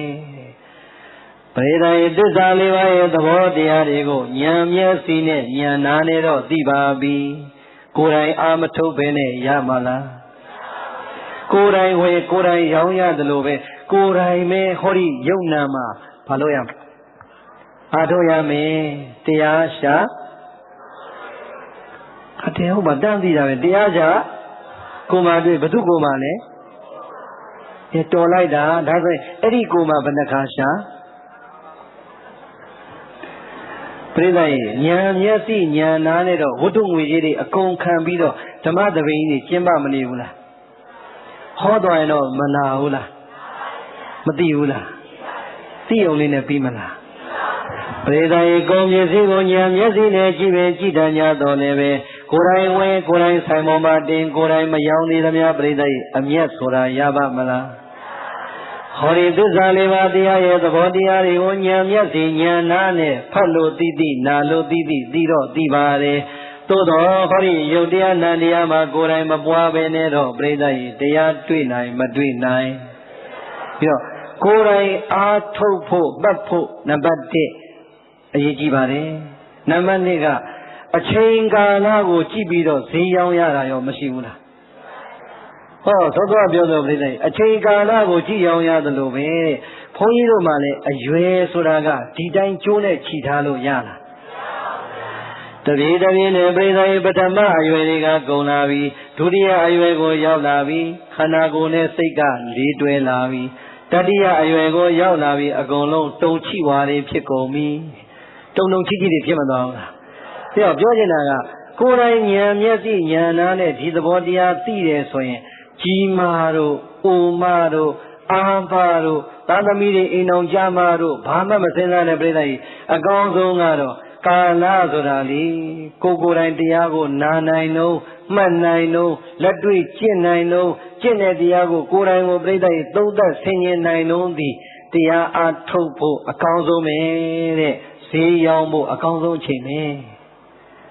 လောကဈေးတွေလည်းငယ်ငယ်ရောင်းတာနဲ့အသက်ကြီးမှရောင်းတာဘယ်ဟာဖြတ်လန့်လဲအခုအသက်ကြီးတဲ့ဒကာကြီးတွေ50-60ရောင်းမယ်ဗျာသူတို့2နာရီလောက်လုပ်ရတဲ့အလုပ်လူငယ်တွေကနိုင်ဝက်နဲ့မပြီးဘူးလားဒီတိုင်းပဲလောကဈေးတွေဒီအခြေရွယ်ရှိလုံးဖြက်လက်နဲ့ရောင်းနိုင်သလိုပဲဓမ္မဈေးတွေတကယ်တရားရှာပြီးဆိုရင်ပြိဿရဲ့ရုပ်တရားနံတရားကိုကိုယ်တိုင်သွားကိုယ်တိုင်လာကိုယ်တိုင်နာကိုယ်တိုင်မှတ်ကိုယ်တိုင်ကျင့်တိုင်းလို့အာကောင်းမောင်းတဲ့အချိန်ဒီအကောင်းဆုံးပဲဒီတော့ဉာဏ်ဝရိယနဲ့ပြိဿရဲ့ကိုယ်တိုင်အားထုတ်ဖို့လဲလိုသလိုအရွယ်ကောင်းဆုံးအားထုတ်ဖို့ရောမလိုဘူးလားဟုတ်ပြီအရွယ်အားကောင်းဆုံးအားထုတ်ဖို့လိုသလိုပြိဿရဲ့ဒေတာတဲ့သူ့ဒေတာနဲ့သူလိုက်ဖတ်တဲ့ဈေးကိုရောင်းရသလိုပဲပစ္စည်းကိုရောင်းရသလိုပဲကိုယ်နဲ့လိုက်တဲ့ကမ္မဋ္ဌာန်းဌာနရောအရေးမကြီးဘူးလားအရေးကြီးတာပေါ့ပြိဿရဲ့ရသော်ဘုရားရဲ့တရားတော်သာမှန်ရင်ဒီနိုင်ငံမှာအကြာကြီးတည်ပါတယ်မမှန်ရင်မတည်ပါဘူးဒီတော့မဟာသီဆိုဘုရားကြီးပေးတဲ့တတိပဋ္ဌာန်နည်းရှိတယ်မိုးဆိုဘုရားကြီးပေးတဲ့နည်းရှိတယ်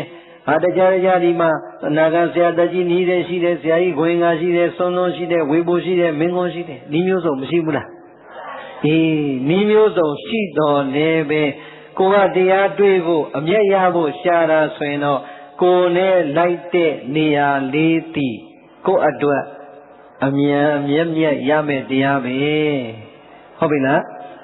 ကိုယ်နဲ့မလိုက်နိုင်တာရောပြိဿရဲ့အတင်းကြီးဇွတ်လိုက်ပြီးတော့ကိုယ့်အကိုသွားတော့ကိုမလိုက်နိုင်တဲ့ကိုသွားပြီးလိုက်ပြီးတော့သူတို့ကတော့ပြောတော့ပဲငါတို့ဘာမှလည်းတွေ့ပါဟုတ်လို့ဟုတ်ပါမလို့စိတ်ပြည့်စရာကြီးဟာလားပြိဿရဲ့အဲ့လိုပြောလို့ရမှာလားတရားကညံ့နေတာလားကိုကလိုနေတာလားဒါပဲလေပြိဿရဲ့ရသော်ဘုရားလက်တော်မှာတော့မှဖျားချွတ်မှကျွတ်တဲ့ပုဂ္ဂိုလ်တွေရှိသလိုအရှင်သာရိပုတ္တရာချွတ်မှကျွတ်တဲ့ပုဂ္ဂိုလ်မရှိဘူးလားအရှင်သာရိပုတ္တရာဓမ္မပြိဿရဲ့တရားမတတ်နိုင်တဲ့ဘဝအောင်ကပရိနေသားလေးဟာမြတ်စွာဘုရားထံလောက်မှပြိရောက်မှရွှေကြပန်းခိုင်ကြီးကိုပေးပြီးတော့သူ့ကိုဆင်ញင်ခိုင်းတဲ့အချိန်ကျမှတရားတွေ့သွားတာပြောရင်ကဘုရားရှင်လက်တော်ကတော့မှဒီဘုရားရဲ့တရားပဲအရှင်သာရိပုတ္တရာကြောင့်ကျွတ်တန်းဝင်တာရှိတယ်အရှင်မမောဂလန်ကြောင့်ကျွတ်တန်းဝင်တာရှိတယ်အရှင်အာနန္ဒာကြောင့်ကျွတ်တန်းဝင်တာရှိတယ်ဒီကနေ့ကလည်းဒီတိုင်းပဲပေါ့ကိုယ်နဲ့လိုက်တဲ့နေရာလေးကိုကိုယ်တိုင်ရွေးပြီးတော့ကိုယ်တိုင်ဉာဏ်ဝရိယနဲ့အထုတ်ဖို့လေလိုပါတယ်မကောင်းလားဈေးရောက်တာနဲ့အတူတူပဲပြိဿကြီးဈေးတယ်ကိုပစ္စည်းကိုရွေးပြီးပြီပဲလို့မရောင်းရင်မြတ်မလားဒီတိုင်းပဲဉာဏ်မျက်စိနဲ့သစ္စာလေးပါးတရားကိုသိပင်သိညာတော်လည်းပဲကိုယ်တိုင်ကိုပြိဿကြီးဉာဏ်ဝရိယနဲ့သွားမယ်ဟောဒီယုံနာမှာကိုယ်တိုင်အားထုတ်မယ်အချိန်ကောင်းအရွယ်ကောင်းရှိတော့မှအားထုတ်မယ်ကိုယ်နဲ့လိုက်တဲ့နေရာလေးကိုရွေးပြီးတော့ယူပြီးတော့အားထုတ်မယ်ဆိုရင်ပြိဿကြီးအမြတ်ကရပါတယ်မရဘူးလားဒါဆိုရင်ပြိဿကြီးကိုယ်နဲ့လိုက်တဲ့အားထုတ်တဲ့နေရာလေးမှာဒီနေရာမှာဘုန်းကြီးတို့ကမဂ္ဂောလောကုတ္တရောမှတော့မဂ္ဂင်၈ပါးအမြတ်တရားကိုပွားမှဒီရောဓသစ္စာဆိုင်မယ်ဆိုရင်မဂ္ဂင်၈ပါးလောက်တော့ကလေးတွေလူကြီးတွေအစုံပါတော့ပြောမှဖြစ်မှာစိတ်ကြဒီညာလဲ10နာရီမကြောစရာဘူးပြိဿကြီးမဂ္ဂင်ဘယ်နှပါးရှိလဲ၈ပါးဒီတကတော့ရောချလို့မရဘူး ဒီဘက်အချမ်းအရင်ပြော၄ပါးပြောဒီဘက်ကခဏလေးဒီဘက်ကပြောမဂ်ခင်၄ပါး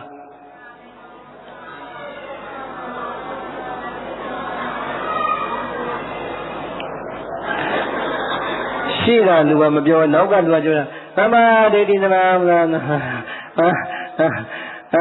ဟိုမှာကြောက်ကြောင်းမှာကလေးလေးတယောက်မှာဟိုးဘယ်နှစ်ကနှစ်ကူးတော့ရမ်းမိုင်းနဲ့လိုက်လာရင်တသားနဲ့အမတင်တဲ့ဟိတုပစ္စည်းကိုဆိုပြလိုက်တော့ကလေးကိုဆိုးသွင်းကလေးဆိုတာသိမဆိုခြင်းဆိုပြလေကတသားလာကွာလို့ဖုံဖုံချောကလက်ပြီးမဲ့ဆိုပါဆိုကလေးသိမကြည့်ဘူးမကြည့်တဲ့အခါကျတော့အမကြီးကအမမချစ်တော့ဘူးနော်အမအိမ်ရောက်ရိုက်မယ်တော့ပါဆိုသူကရိုက်မှလည်းကြောက်တော့လေသူကသိကတော့ချောကလက်ကိုင်းပြီးတော့စောတော်ပိုင်းဆိုတာတော့ဟုတ်တယ်ဟေတုပစ္စည်းရောကြာတော့ကြာတယ်အမပစ္စည်းရောကိုပစ္စည်းရောကြီးမပစ္စည်းရောကျွတ်တယ်လည်းဟိတုပစ္စည်းရောမှလည်းကြာတော့ကြာတယ်အမပစ္စည်းရောကိုပစ္စည်းရောအကြီးမပစ္စည်းရောသူကအကုန်လုံးဆွဲယူတာအဲ့တော့ပြောအခုလည်းသမ္မာဒိဋ္ဌိသမ္မာဝါစာအမလေးလေဒီဘက်ကပြော့တယ်ဒီဘက်ကအမေကြီးတွေကသူတို့မမေလို့သိကောက်တယ်ဟုတ်လားကဲပြောစောင့်မယ်အစပဲပြောလိုက်ပါတော့ပေါင်းပြီးတော့ရည်လိုက်ပါမယ်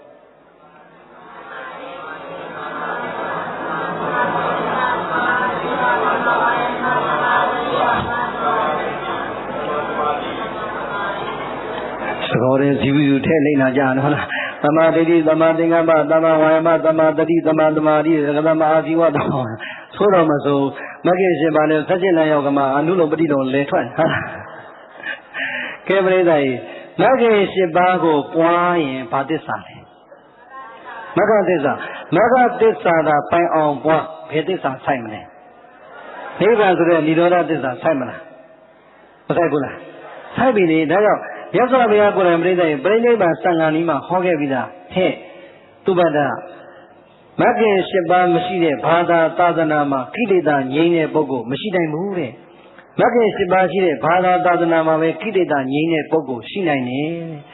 ငါဘုရားတည်ထောင်ထားတဲ့သာသနာဆိုတာမဂ္ဂင်၈ပါးအမြတ်တရားမေဇိမပฏิပဒါလမ်းစဉ်ကိုအခြေခံပြီးတော့တည်ထောင်ထားတဲ့သာသနာဖြစ်တယ်ဆိုတော့ပြိဿရဲ့ဘုရားရဲ့သာသနာမှာဒီကနေ့အထိကိလေသာကင်းတဲ့ယဟန္တာစိတ်သုံးမလားစိတ်သုံးမှုဒါကြောင့်ပြိဿရဲ့မဂ္ဂင်၈ပါးထက်မှန်တဲ့တရားရှိအောင်မလားရောမဂ္ဂင်၈ပါးအလုံးကလေးတွေသိအောင်ဘုံဘုံရွတ်ပြမယ်သမ္မာဒိဋ္ဌိသမ္မာသင်္ကပ္ပသမ္မာဝါစာသမ္မာကမ္မန္တသမ္မာအာစီဝသမ္မာဝါယာမသမ္မာတတိသမ္မာသမာဓိဘာတွေပြောသွားတာပါလဲစဉ်းစားမနေနဲ့ပြီးရင်ပြောမယ်ဟုတ်လားမဂ္ဂင်ဘယ်နှပါး၈ပါးဘုံဘုံရဲ့တပည့်တော်တို့ကဘုံဘုံပြောတော့နေတိုင်းဈေးရောက်နေရတာအဲ့၈ပါးကြီးဘယ်လိုလုပ်တတ်မလဲရတယ်အဲ့တော့ခမရတို့မတောင်းခင်ကျုပ်က discount ချလိုက်မယ်ဒီ၅ပါး၈ပါးလုံးမလုပ်ပါနဲ့တဲ့၅ပါးဆိုရင်ရပါပြီတဲ့ဟောဘယ်နှပါးပြုတ်သွားလဲများသေးလားဘုံဘုံရဲ့လျှော့လို့ရရင်လျှော့ပါအောင်ဗျာဟုတ်ပြီကဲ၃ပါးပဲကျန်တော့တယ်ဟေး၂ပါးထပ်လျှော့မယ်ဆိုတော့ဘယ်လောက်ကျန်တော့လဲဟော၅ပါးတော့လျှော့လိုက်ပြီကဲများသေးလားဘုံဘုံရဲ့လျှော့ပါအောင်ဆိုရင်တော့မဂ္ဂင်၈ပါးထားလိုက်တော့ဒီတစ်ပါးပဲအိမ်ကြွားခဲ့မယ်ခေါင်းရင်းမှာဆုံးကပ်ပြီးတော့ဟာပဲ့ပြီးခေါ်ပြီးတော့ဟမ်မဂ္ဂင်၈ပါးရှိပြီပဲပြိဿရေမဂ္ဂင်၈ပါးပွားပုံလေးကိုလေဒီကနေ့သဘောတရားနဲ့ပွားပုံရောယုံနာမှာပွားပုံရောပြောပြမယ်မဂ္ဂင်၈ပါးလို့ဆိုတော့လေပြိဿရေဗုဒ္ဓဘာသာဝင်သူတော်စင်တိုင်းမှာဒီသဘောတရားလေးသိသွားလိုက်တာနဲ့ဩမဂ္ဂင်၈ပါးကိုပွားမှတို့ကယုံနာမှာတရားတွေ့မှစောစောပြောတဲ့တဏှာကိလေသာတွေငြိမ်းမှလူချမ်းသာနတ်ချမ်းသာကိုရစေတဲ့ဝိပဿနာဉာဏ်นี่နိဗ္ဗာန်ချမ်းသာကိုရစေတဲ့တရားတွေတွေ့မှပေါ်လို့ယုံကြည်တဲ့တရားတရားလေးဒီဘုရားဘာသာတိုင်းမှာမရှိဘူးလားโอเคအဓိကအဲ့ဒါပဲဖယားလည်းဒီလမ်းစဉ်ရှိကယဟန္တာကြီးတွေလည်းဒီလမ်းစဉ်ဒီကနေ့သူတော်ကောင်းတွေလည်းဒီလမ်းစဉ်နဲ့ပဲသွားနေတယ်ဆိုတဲ့ယုံကြည်တဲ့ခိုင်မာတဲ့တရားတရားလေးကိုဟောဒီထဲမှာမွေးဖို့လိုပါတယ်ဒါမှခင်မဟုတ်သေးဘူးနော်အဲ့ဒီတရားတရားလေးသာခိုင်ပြိတ္တရဲ့နံပါတ်1ကသမ္မာဝါယာမမဂ္ဂင်ကိုအရင်သွားဗာမဂ္ဂင်သမ္မာဝါယာမမဂ္ဂင်ဆိုတာပြိတ္တရဲ့အာထုတ်တာဘာလို့တာလဲသမ္မာကကောင်းစွာဝါယာမကကြိုးစားအာထုတ်တာ right effort ဆိုတာသမ္မာဝါယာမ မှန်ကန်တဲ့နေရာမှာကြိုးစားအားထုတ်တာဒါရှင်းရှင်းလေးပဲပြိတ္တာကြီးကြိုးစားအားထုတ်တာဒီအယက်သမားရောကြိုးစားပြီးတော့အယက်ဆိုင်မသွားဘူးလားတရားနာတဲ့လူကကြိုးစားပြီးတော့ဒီနေရာမလာဘူးလားဝါယမတော့မပါဘူးလားသို့တော့သူကပြိတ္တာကြီးတမ္မာဝါယမဖြစ်ပါမလားတရားနာတော့တမ္မာဝါယမကောင်းတဲ့အလုံးမှာပြိတ္တာကြီးကြိုးစားအားထုတ်ရင်တမ္မာဝါယမမကောင်းတဲ့နေရာမှာကြိုးစားအားထုတ်ရင်ဝါယမတော့ဟုတ်တယ်မိစ္ဆာဝါယမ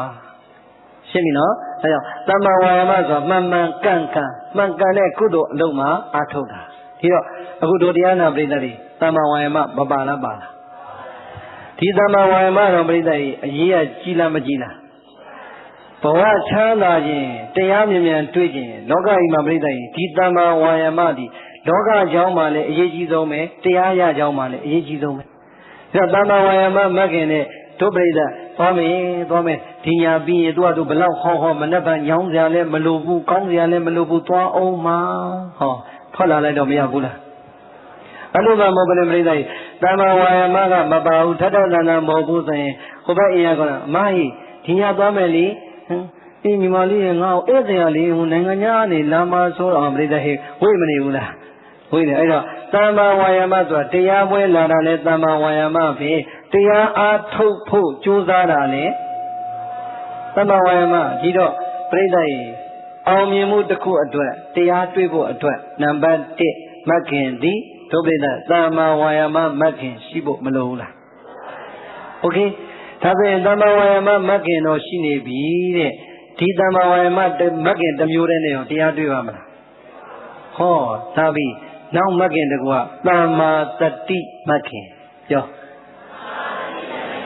မှန်မှန်ကန်ကန်တတိဆွဲကပ်နေတာတတိရနေတာမှန်မှန်ကန်ကန်တတိရနေတာဘာလို့တတိရနေတာအခုတို့တရားနာပြိဿဘာလို့တတိရနေလဲသိကြလား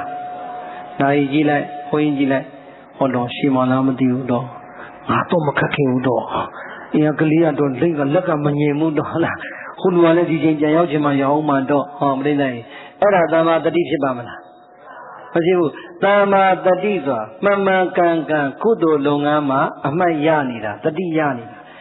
အဲ့ဒီမှာယုတ်တရားနာတရားကိုအားထုတ်တဲ့အခါကျတော့မှန်မှန်ကန်ကန်နဲ့ဟောဒီယုတ်နဲ့နာရဲ့စက္ကန့်တိုင်းပေါ်ရာကိုတတိကပ်နေတာဒီတမ္မာတတိမဂ်ခင် right mindfulness အမြဲတမ်းကိုယုတ်နဲ့နာကိုတတိကပ်ထားတာဘာကိုကပ်ထားတာလဲပြိဿရေတမ္မာဝါယမမဂ်ခင်ကလည်းဒီယုံနာမှာရှိနေတယ်တမ္မာတတိမဂ်ခင်ကလည်းပဲပေါ်တိုင်းတတိကပ်နေတယ်ဒီနေရာလေးမှာဒုပရိသနည်းနည်းလေးချွတ်ပြောမယ်ဘုန်းကြီးတို့ဟောဒီခန္ဓာကိုယ်ကြီးဒီသွားတာရောမရှိဘူးလားရက်တာရောထိုင်တာရောလှဲတာရောကွေးတာရောဆန့်တာရောဒုပရိသအခုဘာလုပ်နေလဲထိုင်နေတယ်ပရိသရေထိုင်နေတယ်တရားလေးများပြင်းအောင်ဟောပြီးဆိုရင်ထိုင်နေတာဘုန်းကြီးကမျက်လုံးကြီးကပြူအောင်ကြည့်နေတာကိုယ့်အကိုတခြားတွေးနေတော့ထိုင်လို့ထိုင်မှန်းသိရလားမသိတာတွေအများကြီးရှိတယ်ပြောကြည့်လားတခါမှကိုယ်ထိုင်နေတယ်ထိုင်မှန်းမသိဘူးကိုယ်ရှောက်နေတယ်ရှောက်မှန်းမသိဘူးဘာလို့လဲစိတ်နဲ့ရုပ်ကိုတတိမကတ်တဲ့အခါသိသလားဟေးတမ္မာတတိဆိုတာတဲ့ဟောဒီခန္ဓာကိုယ်ရဲ့လျောင်းထိုင်ရက်သွားကိုယ်ဆန့်အကုန်လုံးကိုတတိကတ်နေရင်တမ္မာတတိဒီစိတ်ရဲ့တွေးတိုင်းကြံတိုင်းစဉ်းစားတိုင်းကိုသိတယ်တမ္မာတတိအခုပြိဿရေရုပ်ကိုထားလိုက်စိတ်ကိုထားလိုက်သိကြတာတခုကတော့ဒုတရားနာပြိဿတွေအခုဘုန်းကြီးဟောတာပဲတဏှာကြီးခွဲဖို့ကြီးလာပြီကြီးလာတော့အမှန်တမ်းပြောကြည့်သားညောင်းလားကောင်းလားဟောညောင်းပါလေလက်ခံပါတယ်ဟုတ်လားကောင်းလို့မကောင်းဘူးလားရပါတယ်နှခါမီးမပြောတာဟုတ်လားဩပြိဿရေညောင်းလားကောင်းလားဆိုအာနာပါနာကောင်းပါတယ်ဗျာဒီလိုလေးဆိုရင်အားမရှိဘူးလားအဲ့တော့ဘုန်းကြီးမောလို့မေးကြည့်ပါလားဘုံမောလို့မေးကြည့်စမ်းပါပြန်ပြီးတော့အိတ်တော်အိတ်ချင်ပါပြီဟုတ်လားအမေအတူတူသူလည်းယုံနာကိုလည်းယုံနာသူတို့ကြတော့ညောင်းပါတယ်ဖေရတယ်ခင်ဗျားတို့ကတရားနဲ့တရားအစဉ်ချင်းအမပေါင်လေးတစ်ချက်တင်မယ်နော်ရတယ်ကျုပ်ဘယ်မှလည်းမလုပ်ရဘူးပြိဿရေဟိုလိုလည်းမလုပ်ရဒီလိုလည်းမလုပ်ရဟလားဒီမှာငိုးတို့ကြီးထိုင်ဟောနေရတယ်ခင်ဗျားတို့ကပြုံးပြီးတော့နားတာငိုက်လည်းရတယ်တို့လည်းရတယ်စိတ်လည်းရတယ်လှဲလည်းရတယ်ဒီဟာဘုန်းကြီးကပြိဿရေငိုက်လို့လည်းမရဟုတ်လားလှဲလို့လည်းမရဩညောင်းနိုင်ရဲ့အတူကသူတို့ကပို့ပြီးတော့ပင်ပန်းရှာတယ်ဟုတ်လား ပြောချင်တာကခံစားချက်ဝေဒနာတွေအခုပေါ်မနေဘူးလားမှန်ပါတယ်ရုပ်နဲ့နာနဲ့ရှိမှတော့ပူတဲ့လူပူနေမယ်အေးတဲ့လူအေးနေမယ်ကြိုက်တဲ့လူကြိုက်နေမယ်နားတဲ့လူနားနေမယ်ကျင်တဲ့လူကျင်နေမယ်အောက်ကပြိဿကြီးကတ္တရာလမ်းလည်းပဲကြောက်ခဲရတရားကတ္တရာတစ်ဆိုတော့ပြိဿကြီးအချုံလေးတွေထောင်နေလဲစူတူဖြစ်နေမယ်ဟုတ်လားအဲ့တော့ပြောချင်တာကအားလုံးခံစားချက်ဝေဒနာတွေအခုပေါ်မနေဘူးလားဟောဝေဒနာရဲ့ခံစားနေရတဲ့ခံစားချက်တိုင်းကိုလည်းပဲတတိကတ်တာတဲ့အဲ့ဒါလေသမ္မာတတိတဲ့တတိပဋ္ဌာန်နဲ့ပြောရင်အဲ့ဒါတတိပဋ္ဌာန်နဲ့ဒါပဲတဲ့တခုကိုမှတ်လိုက်တာမဂ္ဂင်၈ပါးကိုမှတ်လိုက်တာပြိဿကြီးဘောဓိပက္ခိယ38ပါးအကုန်ပါမသွားဘူးလားဒါဆိုရင်ပြိဿကြီးမြင်တိုင်းကြားတိုင်းနားတိုင်းစားတိုင်းနဲ့တတိကတ်ထားပါတဲ့အခုပြိဿကြီးဘုန်းကြီးတို့မြင်လားမမြင်လားကဲပြိဿကြီးမြင်တော့ပြိဿကြီးကျုပ်ဝင်လာတာလမ်းမှာလေတပြေးပြေးကျုပ်မှာအလျှောက်ရတာလည်းအဝေးကြီးမှတ်တာပြိဿကြီးဘုန်းကြီးဘာသာဘုန်းကြီးလျှောက်တာလည်းဒုပရိသကမမြင်ဘူးလားမြင်တော့ပြိဿကြီးမြင်တယ်လို့မှတ်သလားဘာမှလဲပြိဿကြီးဖြတ်ရောက်တိုင်းနည်းနည်းဝါလာတယ်နော်သူမှတ်နေတာဟုတ်လား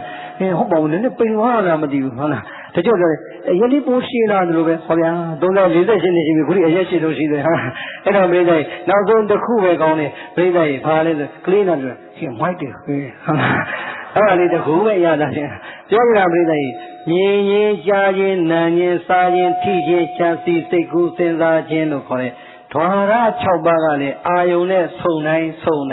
သိစိတ်တွေမပေါ်ဘူးလားကဲပြိဿကြီးမြင်ရကြားရနားရစားရထိရမှလည်းပဲတတိကတ်လိုက်ရင်တဲ့မင်းတို့သမ္မာတတိလည်းဖြစ်တယ်တတိပဋ္ဌာန်လည်းဖြစ်တယ်မကောင်းလားဘွားပုံနေတော့ဒီတော့သမ္မာဝါယာမကလည်းအားကောင်းတယ်သမ္မာတတိကလည်းအဲ့ဒီတော့အချိန်တိုင်းမှတ်နေတယ်အဲ့ဒီမှာဒီနေရာမှာနည်းနည်းလေး3မိနစ်လောက်ပြောလိုက်မယ်မဟာသီသောဘုရားကြီးမှတ်နေကြတော့ဝမ်းပိုက်ကိုစိတ်ကလေးပိုးပြီးတော့ဝမ်းပိုက်ကြီးဖောင်းလာရင်ဖောင်းတာကိုတတိလေးနဲ့သိနေပိန်သွားရင်လည်းပိန်တာကိုတတိလေးနဲ့သိနေတဲ့စိတ်ကလေးကိုဒီနေရာလေးမှာပဲထားဝေဒနာပေါ်ရင်ဝေဒနာကိုမှတ်လိုက်ပြီးရင်ဒီပြန်လာခဲ့စိတ်တွေခုနလိုတွေးရင်စိတ်ကိုမှတ်လိုက်ပြီးရင်ဒီပြန်လာခဲ့ကြားတဲ့အတန်းနေနာနာတွေပေါ်လာရင်ကြားတဲ့နာနာတွေမှတ်လိုက်ပြီးရင်ဒီကိုပြန်လာလိုက်တဲ့အဲ့ဒီနေရာလေးမှာကြားရင်ငြိမ်ပြီးတော့စိတ်ကလေးကတည်သွားလိမ့်မယ်အဲ့ဒီတော့စိတ်ကလေးတည်သွားပြီးတော့တခြားအာယုံဘာမှမရှိအာယုံတစ်ခုထဲမှာပဲငြိမ်ကျသွားတာကိုပဲဧကကတာကြတယ်တမာတိတည်တယ်လို့ခေါ်ပါတယ်ပြိဿရေမှတ်အားကောင်းရင်မတည်နိုင်ဘူးလားဒီဝိပဿနာစကားနဲ့မပြောနဲ့တို့တရားနာပြိဿကိုဖတ်ခြင်းနဲ့ဝတ္ထုကောင်းကောင်းလေးများဖတ်နေပြီဆိုရင်တခါတလေအနာစကားလာပြောလို့တော့သိရလားဒါပဲအာယုံဆိုတာပြိဿဒီသဘောပဲကိုဟာဒီပေါ်မှာအာယုံကြနေဒီအာယုံကလွှဲရင်တခြားအာယုံဘာမှမရှိသလိုပဲဝိပဿနာဆိုတော့လေကိုယ်တိုင်လုပ်ကြည့်မှသိမယ်အရှုခံအာယုံပေါ်မှာစိတ်ကိုထားရင်ကြာတော့ပြိဿရေဒီပေါ်မှာတရားလဲကောင်းတတိလဲကောင်းသမ္မာဝါယာမကလည်းမှတ်နေပြီဆိုရင်ပြိဿရေကြိုးစားအားရဲ့တတိအားရဲ့တရားအားရဲ့ပေါင်းသွားရင်ဟောဒီနေရာမှာစိတ်ကလေးတည်ငြိမ်လာတာအမှန်သဘောရှိပါတယ်မရှိဘူးလားသို့တော့ပြိဿရေလောက်ကြည့်မှသိမှကိုယ်တိုင်ဝယ်ကိုယ်တိုင်ရောင်းမှဒီအမြတ်ကကိုရမှာကိုသိမှာဟုတ်ပြီလားအဲ့တော့အဲ့ဒီနေရာလေးကိုသမ္မာသမာဓိသိသွားပြီဆိုတဲ့အဆင့်ကိုမရောက်ခင်မှာနမူနာလေးပြောပြမယ်အခုဒီမှာဗီဒီယိုရိုက်တဲ့ဆက်တောင်းလေးပြိဿကြီး3ချောင်းပဲထောက်ထားတာဘယ်နှချောင်း3ချောင်းထောက်တဲ့ရွယ်ချက်ဒီပြိဿကြီးဒီမှာ1ချောင်း2ချောင်း3ချောင်းဒီ3ချောင်းထောက်တဲ့ရွယ်ချက်ဒီဟောဒီဆက်လေးတင်ဖို့အပေါ်ကဒီမှာစက်တင်မဲ့ခွက်ကလေးငြိမ်မှုရန်အတွက်ထောက်တာဟုတ်တယ်မလားဗီဒီယိုဆရာအဲ့ဒီစက်ကလေးကိုငြိမ်လေးတင်လို့ရမှာဒီမှာရှုပ်အတန်လိုချင်သလိုပုံဖော်ပြီးတော့ထုတ်ယူလို့ရမှာဖြစ်တဲ့အတွက်ကြောင့်နဲ့ဟောဒီစက်ငြိမ်ရဲ့အဓိကဒီတောက်3ချောင်းငြိမ်ဖို့ပဲဒီတောက်3ချောင်းညီဖို့ပဲဒီတိုင်းပဲပြိဿရေသဒ္ဒါတောက်သမ္မာဝါယာမတောက်သမ္မာတတိတောက်ဒီတောက်3တောက်တရားနဲ့မဂ္ဂင်2ပါးနဲ့ညီသွားပြီဆိုရင်တရားကလည်းယုံကြည်သမ္မာတတိကလည်းမပြတ်မလတ်မှတ်သမ္မာဝါယာမကလည်းမလျှော့နှမ်းဆွဲနဲ့မှတ်ပြီဆိုရင်သမ္မာသမာဓိတဲ့အပေါ်ကစက်တင်တဲ့ခွက်ကလေးငြိမ်သွားသလိုပဲသမ္မာသမာဓိစက်တင်တဲ့ခွက်ကလေးငြိမ်သွားရင်ယုံနဲ့နာငါလွှဲရင်တခြားရှိအောင်မလားမရှိတော့ဘူးပြိဿရေ ဒီယုံပဲဒီနာမဲလို့ရှိတဲ့အခါမှာဒီယုံရဲ့စက္ကန့်တိုင်းဖြစ်ပြီးတော့ပြတ်သွားတဲ့သဘောဒီစိတ်ရဲ့စက္ကန့်တိုင်းဖြစ်ပြီးပြတ်သွားတဲ့သဘောကိုဉာဏ်နဲ့တွေ့တာသည်ဟောတမ္မာတမာတိခွက်လေးပေါ်မှာစက်လေးတင်လိုက်တော့လိုချင်တဲ့ပုံလိုချင်တဲ့ရုပ်ဒါကဒီနိုင်ငံမလို့ပရိုဂျက်တာ10လုံးလောက်လွှင့်လို့ရတာအမေရိကန်မှာဆိုရင်ဒါဒီနေရာကနေတကဘာလုံးကိုလွှင့်ရင်မရဘူးလားအခုလည်းပဲလုံးတိုင်းအင်တာနက်ကိုတင်ရင်မရဘူးလားအေးကြည်စမ်းတောင်လေး3တောက်ကိုငြိမ်အောင်ထားပြီးတော့7လုံးတင်လိုက်တာပြိဿကြီးဒီမှာထိုင်နေတဲ့အတန်နဲ့ရုပ်လို့သလိုပုံဖော်ပြီးတော့တကဘာလုံးကိုမြင်အောင်ပြနိုင်သလိုပဲသမ္မာဝါယာမသမ္မာတတိမဂ်ခင်2ပါးနဲ့ယုံကြည်တဲ့တရားတရားပေါင်းပြီးတော့ကြိုးစားအားထုတ်လိုက်တာသမ္မာသမာဓိအဆင့်ရောက်သွားပြီဆိုရင်တဲ့ခြေဆုံးကသမ္မာဒိဋ္ဌိမဂ်ခင်ပြိဿရော right understanding right view အမှန်နဲ့မြင်ပြီးတော့အမှန်နဲ့နားလည်သွားပြီတဲ့။အော်သောတော်တော်ကငါကထင်တာငါယုတ်ငါနာငါခန္ဓာသူယုတ်သူနာသူခန္ဓာအမလီဘာမှမဟုတ်ပါလားတကယ်တမာတိကြည်လို့ဉာဏ်တွေ့တော့အနည်းချွရင်ယုံနဲ့နာမဲရှိတာပဲတကယုံနဲ့နာမတော်မှမြဲတာမဟုတ်ဘူးယုတ်ကလည်းဖြစ်ပြီးရင်ပြတ်သွားတာပဲစိတ်ကလည်းဖြစ်ပြီးရင်ပြတ်သွားတာပဲအဲ့ဒီဖြစ်ပြနေတဲ့ယုတ်ဒီနာနေပဲအဟောင်းပြောက်တော့အသစ်ပေါ်တဲ့အသစ်ကအဟောင်းပြန်ဖြစ်ရုပ်ဟောင်းရုပ်သစ်တွေပဲဖြစ်လိုက်ပြက်လျက်နဲ့လဲနေတဲ့သဘောတရားပဲရှိတာပဲဆိုတာကိုသမ္မာဒိဋ္ဌိ right understanding အမှန်နားလည်သွားပြီ right view အမှန်မြင်သွားပြီမရှိဘူးလားဒီတော့ကြည့်သမ္မာဝါယာမသမ္မာတတိသမ္မာသမာဓိနဲ့တရားနဲ့ပေါင်းလိုက်တာပြိဿကြီးမဂ်ခင်3ပါးပဲအလုံးလိုက်တာဒုပရိသရုပ်နဲ့နာရဲ့အမှန်ဉာဏ်နဲ့မှမပေါ်ဘူးလားအမှန်ကိုဉာဏ်နဲ့ပေါ်ပြီဆိုမှတော့စောစောတုန်းကငါယုတ်ပဲသူ့ယုတ်ပဲငါသားပဲသူ့သားပဲငါသမီးပဲသူ့သမီးပဲငါတိုက်ပဲငါကားပဲလို့အလွဲဆွဲနေပြီးတော့အလွဲကြံနေတဲ့မိစ္ဆာသင်္ကပ္ပအမှားကြံနေရှိအောင်မလားသမ္မာသင်္ကပ္ပအမလီစောစောငါတို့ကဒီအပေါ်မှာငါတိုက်ငါကားငါရွှေငါငွေငါသားငါသမီးငါဇနီးငါခင်မောနဲ့တဏှာတွေကပ်နေတာပဲတဏှာကြောင့်ငါတို့ပူလောင်နေတာဟောဒီတဏှာတကယ်တော့ဘာမှမဟုတ်ပါလားငါမရှိသူမရှိယောက်ျားမိန်းမပုဂ္ဂိုလ်တ attva ဘာမှမရှိရုပ်နဲ့နာမည်ရှိတာပဲဆိုတာကိုအမှန်ကြံတဲ့သမ္မာသင်္ကပ္ပဝင်မသွားဘူးလားကြည်သာပရိသတ်ကြီးတကယ်အလုံးလုံးတာဘယ်နှချက်ပဲရှိတယ်တရားကိုအခြေခံတာသမ္မာဝါယာမသမ္မာတတိသမ္မာသမာဓိနောက်ဆုံးကသမာဓိမဂ်ခင်3ပါးနဲ့အလုံးလုံးလိုက်တာသမ္မာဒိဋ္ဌိသမ္မာသင်္ကပ္ပဆိုတဲ့ပညာမဂ်ခင်အမှန်မြင်အမှန်တွေးကြံမှုဆိုတာပေါ်မလာဘူးလားအမလီပရိသတ်ဒီ5ပါးမဂ်ခင်ပိုင်သွားရင်နောက်ကသမ္မာဝါစာသမ္မာကမ္မန္တသမ္မာအာဇီဝဆိုတာသမ္မာဝါစာအမှန်ပဲပြောတော့တယ်သမ္မာကမ္မန္တအမှန်ပဲလုပ်တော့တယ်သမ္မာအာဇီဝမဟုတ်တဲ့အတ္တမွေးဝမ်းကြောင့်မပြုတော့ဘူးတဲ့ပြိဿရေကုသိုလ်လည်းရဝမ်းလည်းဝပဲရှာကြတော့တယ်တဲ့အဲ့ဒါကြတော့ဥပုသ်ဆောင်တာတော့ပဲအဆင့်ရှိတော့တယ်သီလမဂ်ခင်ဖြစ်သွားပြီပြိဿရေဒီ5ပါးပိုင်သွားရင်3ပါးပိုင်မသွားဘူးလားဒီတဲ့ကြည့်အောင်ပြောရင်ဒီ3ပါးပိုင်သွားရင်ဒီ5ပါးပိုင်မသွားဘူးလားဟေးဒါကြောင့်ဒုပရိသဗုဒ္ဓရဲ့လမ်းစဉ်ဒီမစ္စည်းမပฏิပဒါလမ်းစဉ်ဆိုတာတကဘာလုံးသိပါတယ်ကျွတ်တော့ဗုဒ္ဓဘာသာတွေသိဖို့မလိုဘူးလားဒါဆိုရင်ဟဲ့မင်းတို့ရဲ့ဗုဒ္ဓရဲ့လမ်းစဉ်ကဘာလမ်းစဉ်လဲလို့မေးရင်ဘာပြောမလဲမစ္စည်းမပฏิပဒါလမ်းစဉ်ဟာမစ္စည်းမပฏิပဒါလမ်းစဉ်ဆိုတာဘာလဲဟာမစ္စည်းမပฏิပဒါလမ်းစဉ်ဆိုတာဒီမဂ်ခင်၈ပါးအမြတ်တရားပေါ့ဟာဒီမဂ်ခင်၈ပါးအမြတ်တရားကတို့ကစာဖတ်ပြီးရောလားမဟုတ်ဘူးဒီမဂ်ခင်၈ပါးအမြတ်တရားနဲ့ရထားတဲ့ယုံနံကိုရှုပွားမှမဂ္ဂသစ္စာပိုင်နေမဂ္ဂသစ္စာပိုင်ရင်တော့ဟိုဘက်မှာနိဗ္ဗာန်ဆိုတဲ့និရောဓသစ္စာထိုက်ပြီဘောကွာတဲ့ဘာဖြစ်လို့လဲဆိုရင်မဂ္ဂသစ္စာမြင့်သွားရင်တဏှာကြံအောင်မလားဒီတော့ပြိဿရေမဂ္ဂင်အဆင့်ကိုမဂ္ဂသစ္စာအထိမဉ္ဇဉ်ဘုံဉဏ်မရောက်သေးတော့လည်းပဲဝိပဿနာဉာဏ်ရအောင်အားထုတ်ရင်စောစောပြောသလိုစွဲကပ်နေတဲ့ငါဥစ္စာငါသားငါသမီးဆိုတဲ့တဏှာဒီများရာကနေနေတော့နေမသွားဘူးလားနည်းနည်းလေးနေရင်နည်းနည်းလေးမသက်သာဘူးလားများများကြီးနားရင်နေရင်များများကြီးမသက်သာဘူးလားအေးဒါကြောင့်ပြိဿရေမဂ္ဂင်၈ပါးအမြတ်တရားကိုတကယ်ပွားရင် တတိပဒံသမ္မပဒံဣတိပဣန္ဒြေဘုဇင်မခင်ဘောဓိပက္ခယတရား38ပါးလုံးအကုန်ပြီးသွားတဲ့အတွက်ကြောင့်မဂ္ဂောလောကုတ္တရောမတော်တဲ့မဂ်ခင်8ပါးအကျင့်တရားဒီမဂ္ဂသစ္စာမြည်ပါပြီအဲ့ဒီမဂ္ဂသစ္စာဆိုက်သွားရင်နိဗ္ဗာန်ဆိုတဲ့និရောဓသစ္စာဆုတောင်းစရာကိုမလိုတော့ဘူးရပါပြီမကောင်းလားကဲဘုံဘောကတော့ဝိပဿနာတရားဒါဒီလောက်ဆိုမပြင်းတော့ဘူးမှလို့အခြေခံတွေကိုပြောသွားတာပဲကဲဒီလောက်ဆိုတော့စိတ်ဝင်စားဖို့မကောင်းလားမဝင်စားလဲကျုပ်ကအာမနာကိုမလည်းပါမတွေးတော့ဒီညနာနေဟုတ်လားအဲ့တော့ပြောချင်တာကဈေးတယ်ကြီးဈေးရောင်းလိုက်သလိုပဲတဲ့အခုရလိုက်တဲ့အသည့်တွေခုရလိုက်တဲ့ချမ်းသာတွေကဘယ်သူခံစားရတာလဲပြိတ္တလူဘဝမှာလားချမ်းသာခံစားလို့ရတယ်ဘဝတန္တရာမှာလည်းလူချမ်းသာနတ်ချမ်းသာဗြဟ္မာချမ်းသာနိဗ္ဗာန်ချမ်းသာခံစားလို့မရဘူးလား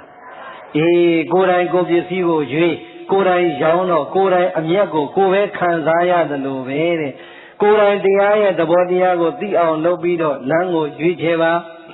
ကိုယ်တိုင်ယုတ်တရားနံတရားမှာအခုပွားသလိုရအောင်ရှုပွားလိုက်သမှာတဲ့ဒီချမ်းသာသည်ဘုန်းကြီးတို့ခံစားရမှာလားဒုပရိသတ်ခံစားရမှာ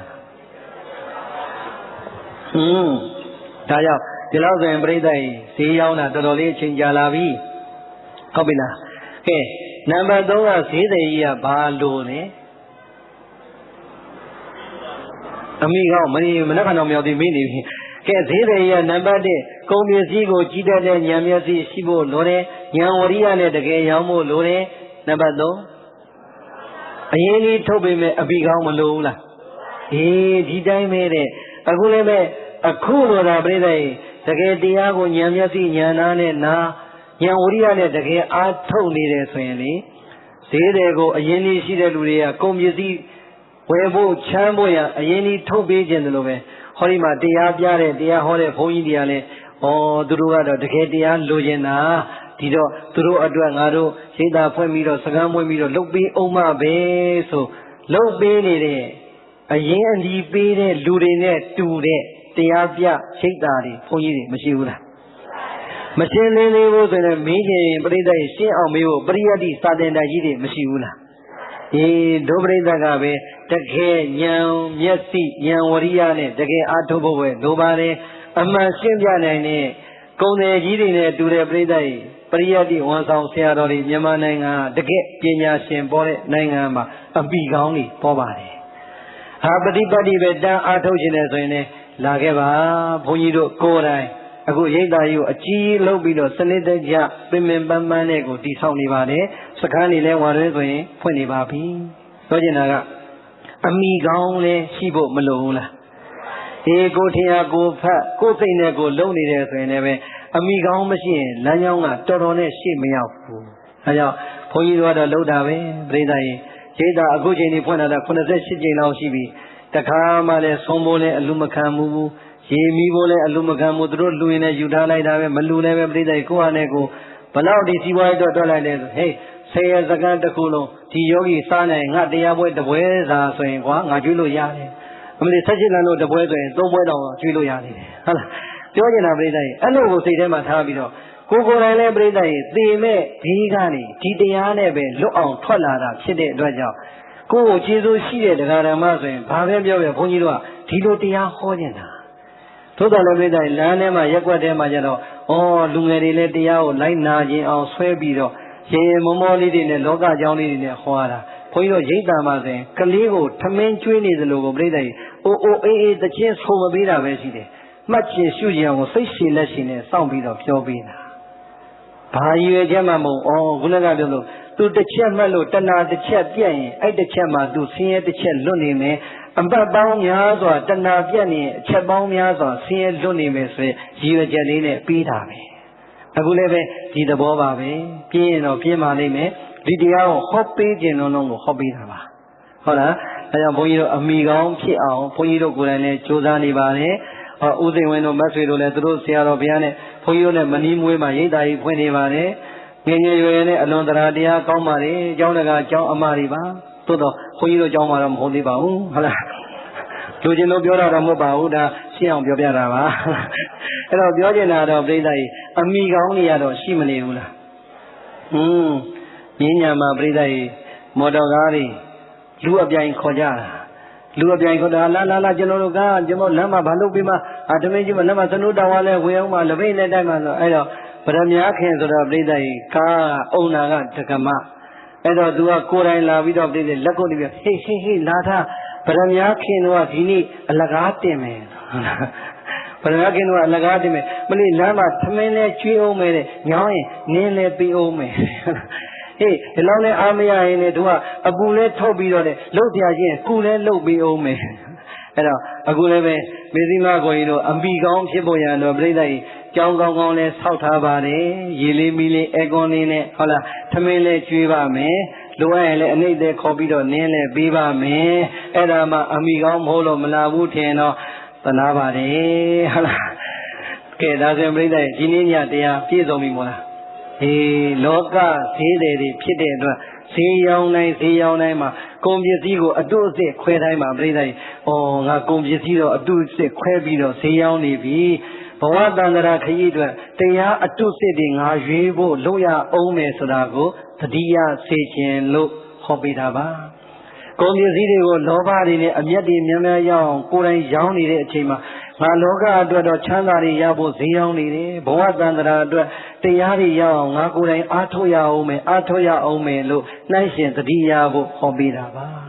ငါတော့တရားတွေနာတာကတော့သိနေပြီဖတ်တာတော့သိနေပြီရှင်းတော့ပရိယတိစာတတ်တဲ့ပုဂ္ဂိုလ်တွေပฏิပတ်တိတရားပြတဲ့ပုဂ္ဂိုလ်တွေစီကငါသွားအောင်မှပဲလို့တရားတွေပေါ်လာအောင်ခွန်ကြီးတို့အပင်မန်းကဟောပေးပါတယ်ဘောပေါက်ပြီနော်ဒါကြောင့်အားလုံးလောကဈေးတွေကြီးတွေအမျက်ချမ်းသာနဲ့ဘဝရဲ့ချမ်းသာများပြည့်စုံကြသလိုပြည့်စုံနိုင်ကြသလိုသံဃာဈေးတွေကြီးတွေအဖြစ်နဲ့တရားဓမ္မတွေကိုကိုယ်တိုင်အားထုတ်၍ဘဝချမ်းသာလောကချမ်းသာနိဗ္ဗာန်ချမ်းသာအထိရနိုင်တဲ့သူတော်ကောင်းတွေဖြစ်ကြပါစေကုန်သတည်း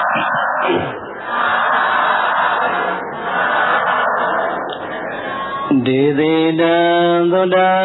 ဗုဒ္ဓေနသုနိတဝါဓမ္မဒေသနံအဝိနန္ဒနာစိတ်တေနသာဓုတိဘာတထာသာရောတရားနာလာကြပါတဲ့အများဓမ္မပေါင်းသူတော်ကောင်းတို့တုံမေသင်သူတော်ကောင်းအပေါင်းတို့သည်သုဒ္ဓဗုဒ္ဓေနဒါနသီလသမာဓိပညာနှင့်ဆက်ရှင်သောဘုသုဒ္ဓဆရာပြာကိုပေးစွမ်းတော်မူသောဘုရားရှင်ကိုယ်တော်မြတ်ကြီး၏တန်ဒီကံအထံတော်မှဒေတိတံတဆင့်ခံငါဟောကြားအပ်သောဣမံဓမ္မဒေသနာလောကဈေးသည်နှင့်ဓမ္မဈေးသည်ကြီးနှစ်ဖက်ဖြစ်ပေါ်ရန်အတွက်ရည်သာဟောကြားတဲ့ဤတရားဒေသနာတော်မြတ်ကိုသူနေတဝါကောင်းစွာယုသိနာကြားကြကုန်ပြီဖြစ်၍အဝိနန္ဒနာစိတ်တေနာလိုနှစ်သာရွှင်လာဝမ်းမြောက်ဝမ်းသာပီတိဖြာကြကုန်လျက်အဝိနန္ဒနာစိတ်တေနာဟောရီကိုယ်တော်မနေရတော့ကလည်းပြောင်းသလိုလိုနောက်သလိုလိုနဲ့ဆယ်နာရီစွန့်အောင်ဟောသွားတယ်ဒီကနေ့တော့ပြင်ငါတို့ကိုညာတာနဲ့တော်တော်လေးသတ်တာမလားလို့ဟောမလားလို့လာမိပါတယ်အောင်မလေးဒီနေ့လည်းပဲ10 နာရီ10 မိနစ်တော့ဆောလိုက်သေးတာပဲလေလို့တရားလေးရှိတဲ့တင်စိတ်ထဲမှာမကြည်မလင်းနဲ့များအတင်းပြောလို့ပြန်သွားရအောင်မယ်ဆိုရင်ပရိသတ်ကြီးဘုန်းကြီးလည်းပဲဒီကနေ့တော့တနာရီကြော်လေးနဲ့သိမ့်မယ်လို့စိတ်ထဲကတော့လာတာပါပဲသို့သောအညာသာပြီးအစင်တောင်းနဲ့ဝါဒနာပါတဲ့အတွက်ကြောင့်ဒီနေ့တော့သူတို့ကတော့အပြစ်မတင်ငါကိုယ်တိုင်ကလေးတွေအတွက်အစင်4 မိနစ်20လောက်တောင်းမယ်လို့စိတ်ထဲမှာကိုယ်ဘာသာကိုတောင်းပြီးတော့ကိုယ်ဘာသာကိုအစစ်တေးပြီးပရိသတ်ရဲ့ရှေ့ချီလေးဟောမိတဲ့အတွက်ကြိုက်သလိုသာပြောကြပါတော့လည်းပဲကိုယ်တိုင်မင်းဝန်ခံပါတော့မယ်သို့တော်ပရိသတ်ရဲ့တရားဒိုးရာတွေလည်းစဉ်းစားမနေပါနဲ့တရားရှိရာတွေလည်းစဉ်းစားမနေပါနဲ့တို့ပရိသတ်ကညောင်းခြင်းသလုံးညောင်းမနှက်ပန်ဆိုရင်ပရိသတ်ကြီးညောင်းเสียမရှိတော့ပါဘူးဟောဒီကိုယ်တော်ကြောင်းပြန်ရောက်ရင်ဟောဒီအမေနဲ့ပွားစိပြောတာကိုလည်းစိတ်ဆိုးပြီးတော့နားထောင်တာခံရအောင်မယ်အမလေးမနှက်ပန်မနှက်ခင်းရင်လည်းပဲမော်လမြိုင်ခရီးကြွားရမှမို့လို့ ပရိသတ်ကလည်းမနက်ဖြန်ညောင်းရင်မှောက်လိုက်လန်လိုက်အိမ်မှာတီဗီကြည့်လို့ရပါသေးတယ်ဟောဒီကိုယ်တော်မနက်ဖြန်မနက်ခင်းကစပြီးတော့နေ့လေတနေ့ခင်းတိုင်အောင်မော်လမြိုင်ကိုမော်တော်ကားနဲ့သွားပြီးတော့မပေါက်နိုင်မလန်နိုင်ဟမ်းမဆောင်နိုင်တဲ့ပင်မငင်းလေးနဲ့ခရီးဆက်ရမှာဖြစ်တဲ့အတွက်ကြောင့်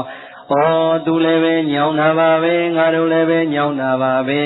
ညောင်းတာရဲ့အတူတူသူကတော့ငါထက်ပင်မနေလို့ပရိသတ်ရဲ့စိတ်ထဲမှာမေတ္တာစိတ်လေးတွေပြန်လာသွင်းပြီးတော့သာသမီရင်ကိုရင်စာမောင်နှမရင်ကိုရင်စာငါသားလေးငါမောင်လေးဆိုရင်ငါစိတ်ဆိုးပါမလားရဲ့လို့အဖြေလေးကိုမအောင်ရအောင်ရအောင်တွေးပြီးဆိုရင်ပရိသတ်ရဲ့ဘာမှမစင်စားနေတော့ဒိုရာရှိတာမပြောနဲ့တော့ခြေနဲ့တဲ့စိတ်ကလေးတွေမြန်မြန်ဝင်ကြည်ကြည်နဲ့ကြည်ကြည်လေးလေးဝမ်းမြောက်ဝမ်းသာပီတိဖြာကြကုန်လျက်သာဓုသာဓုတိသာဓုသာဓုသာဓုလို့ခေါ်သောသူတော်သုံးမြတ်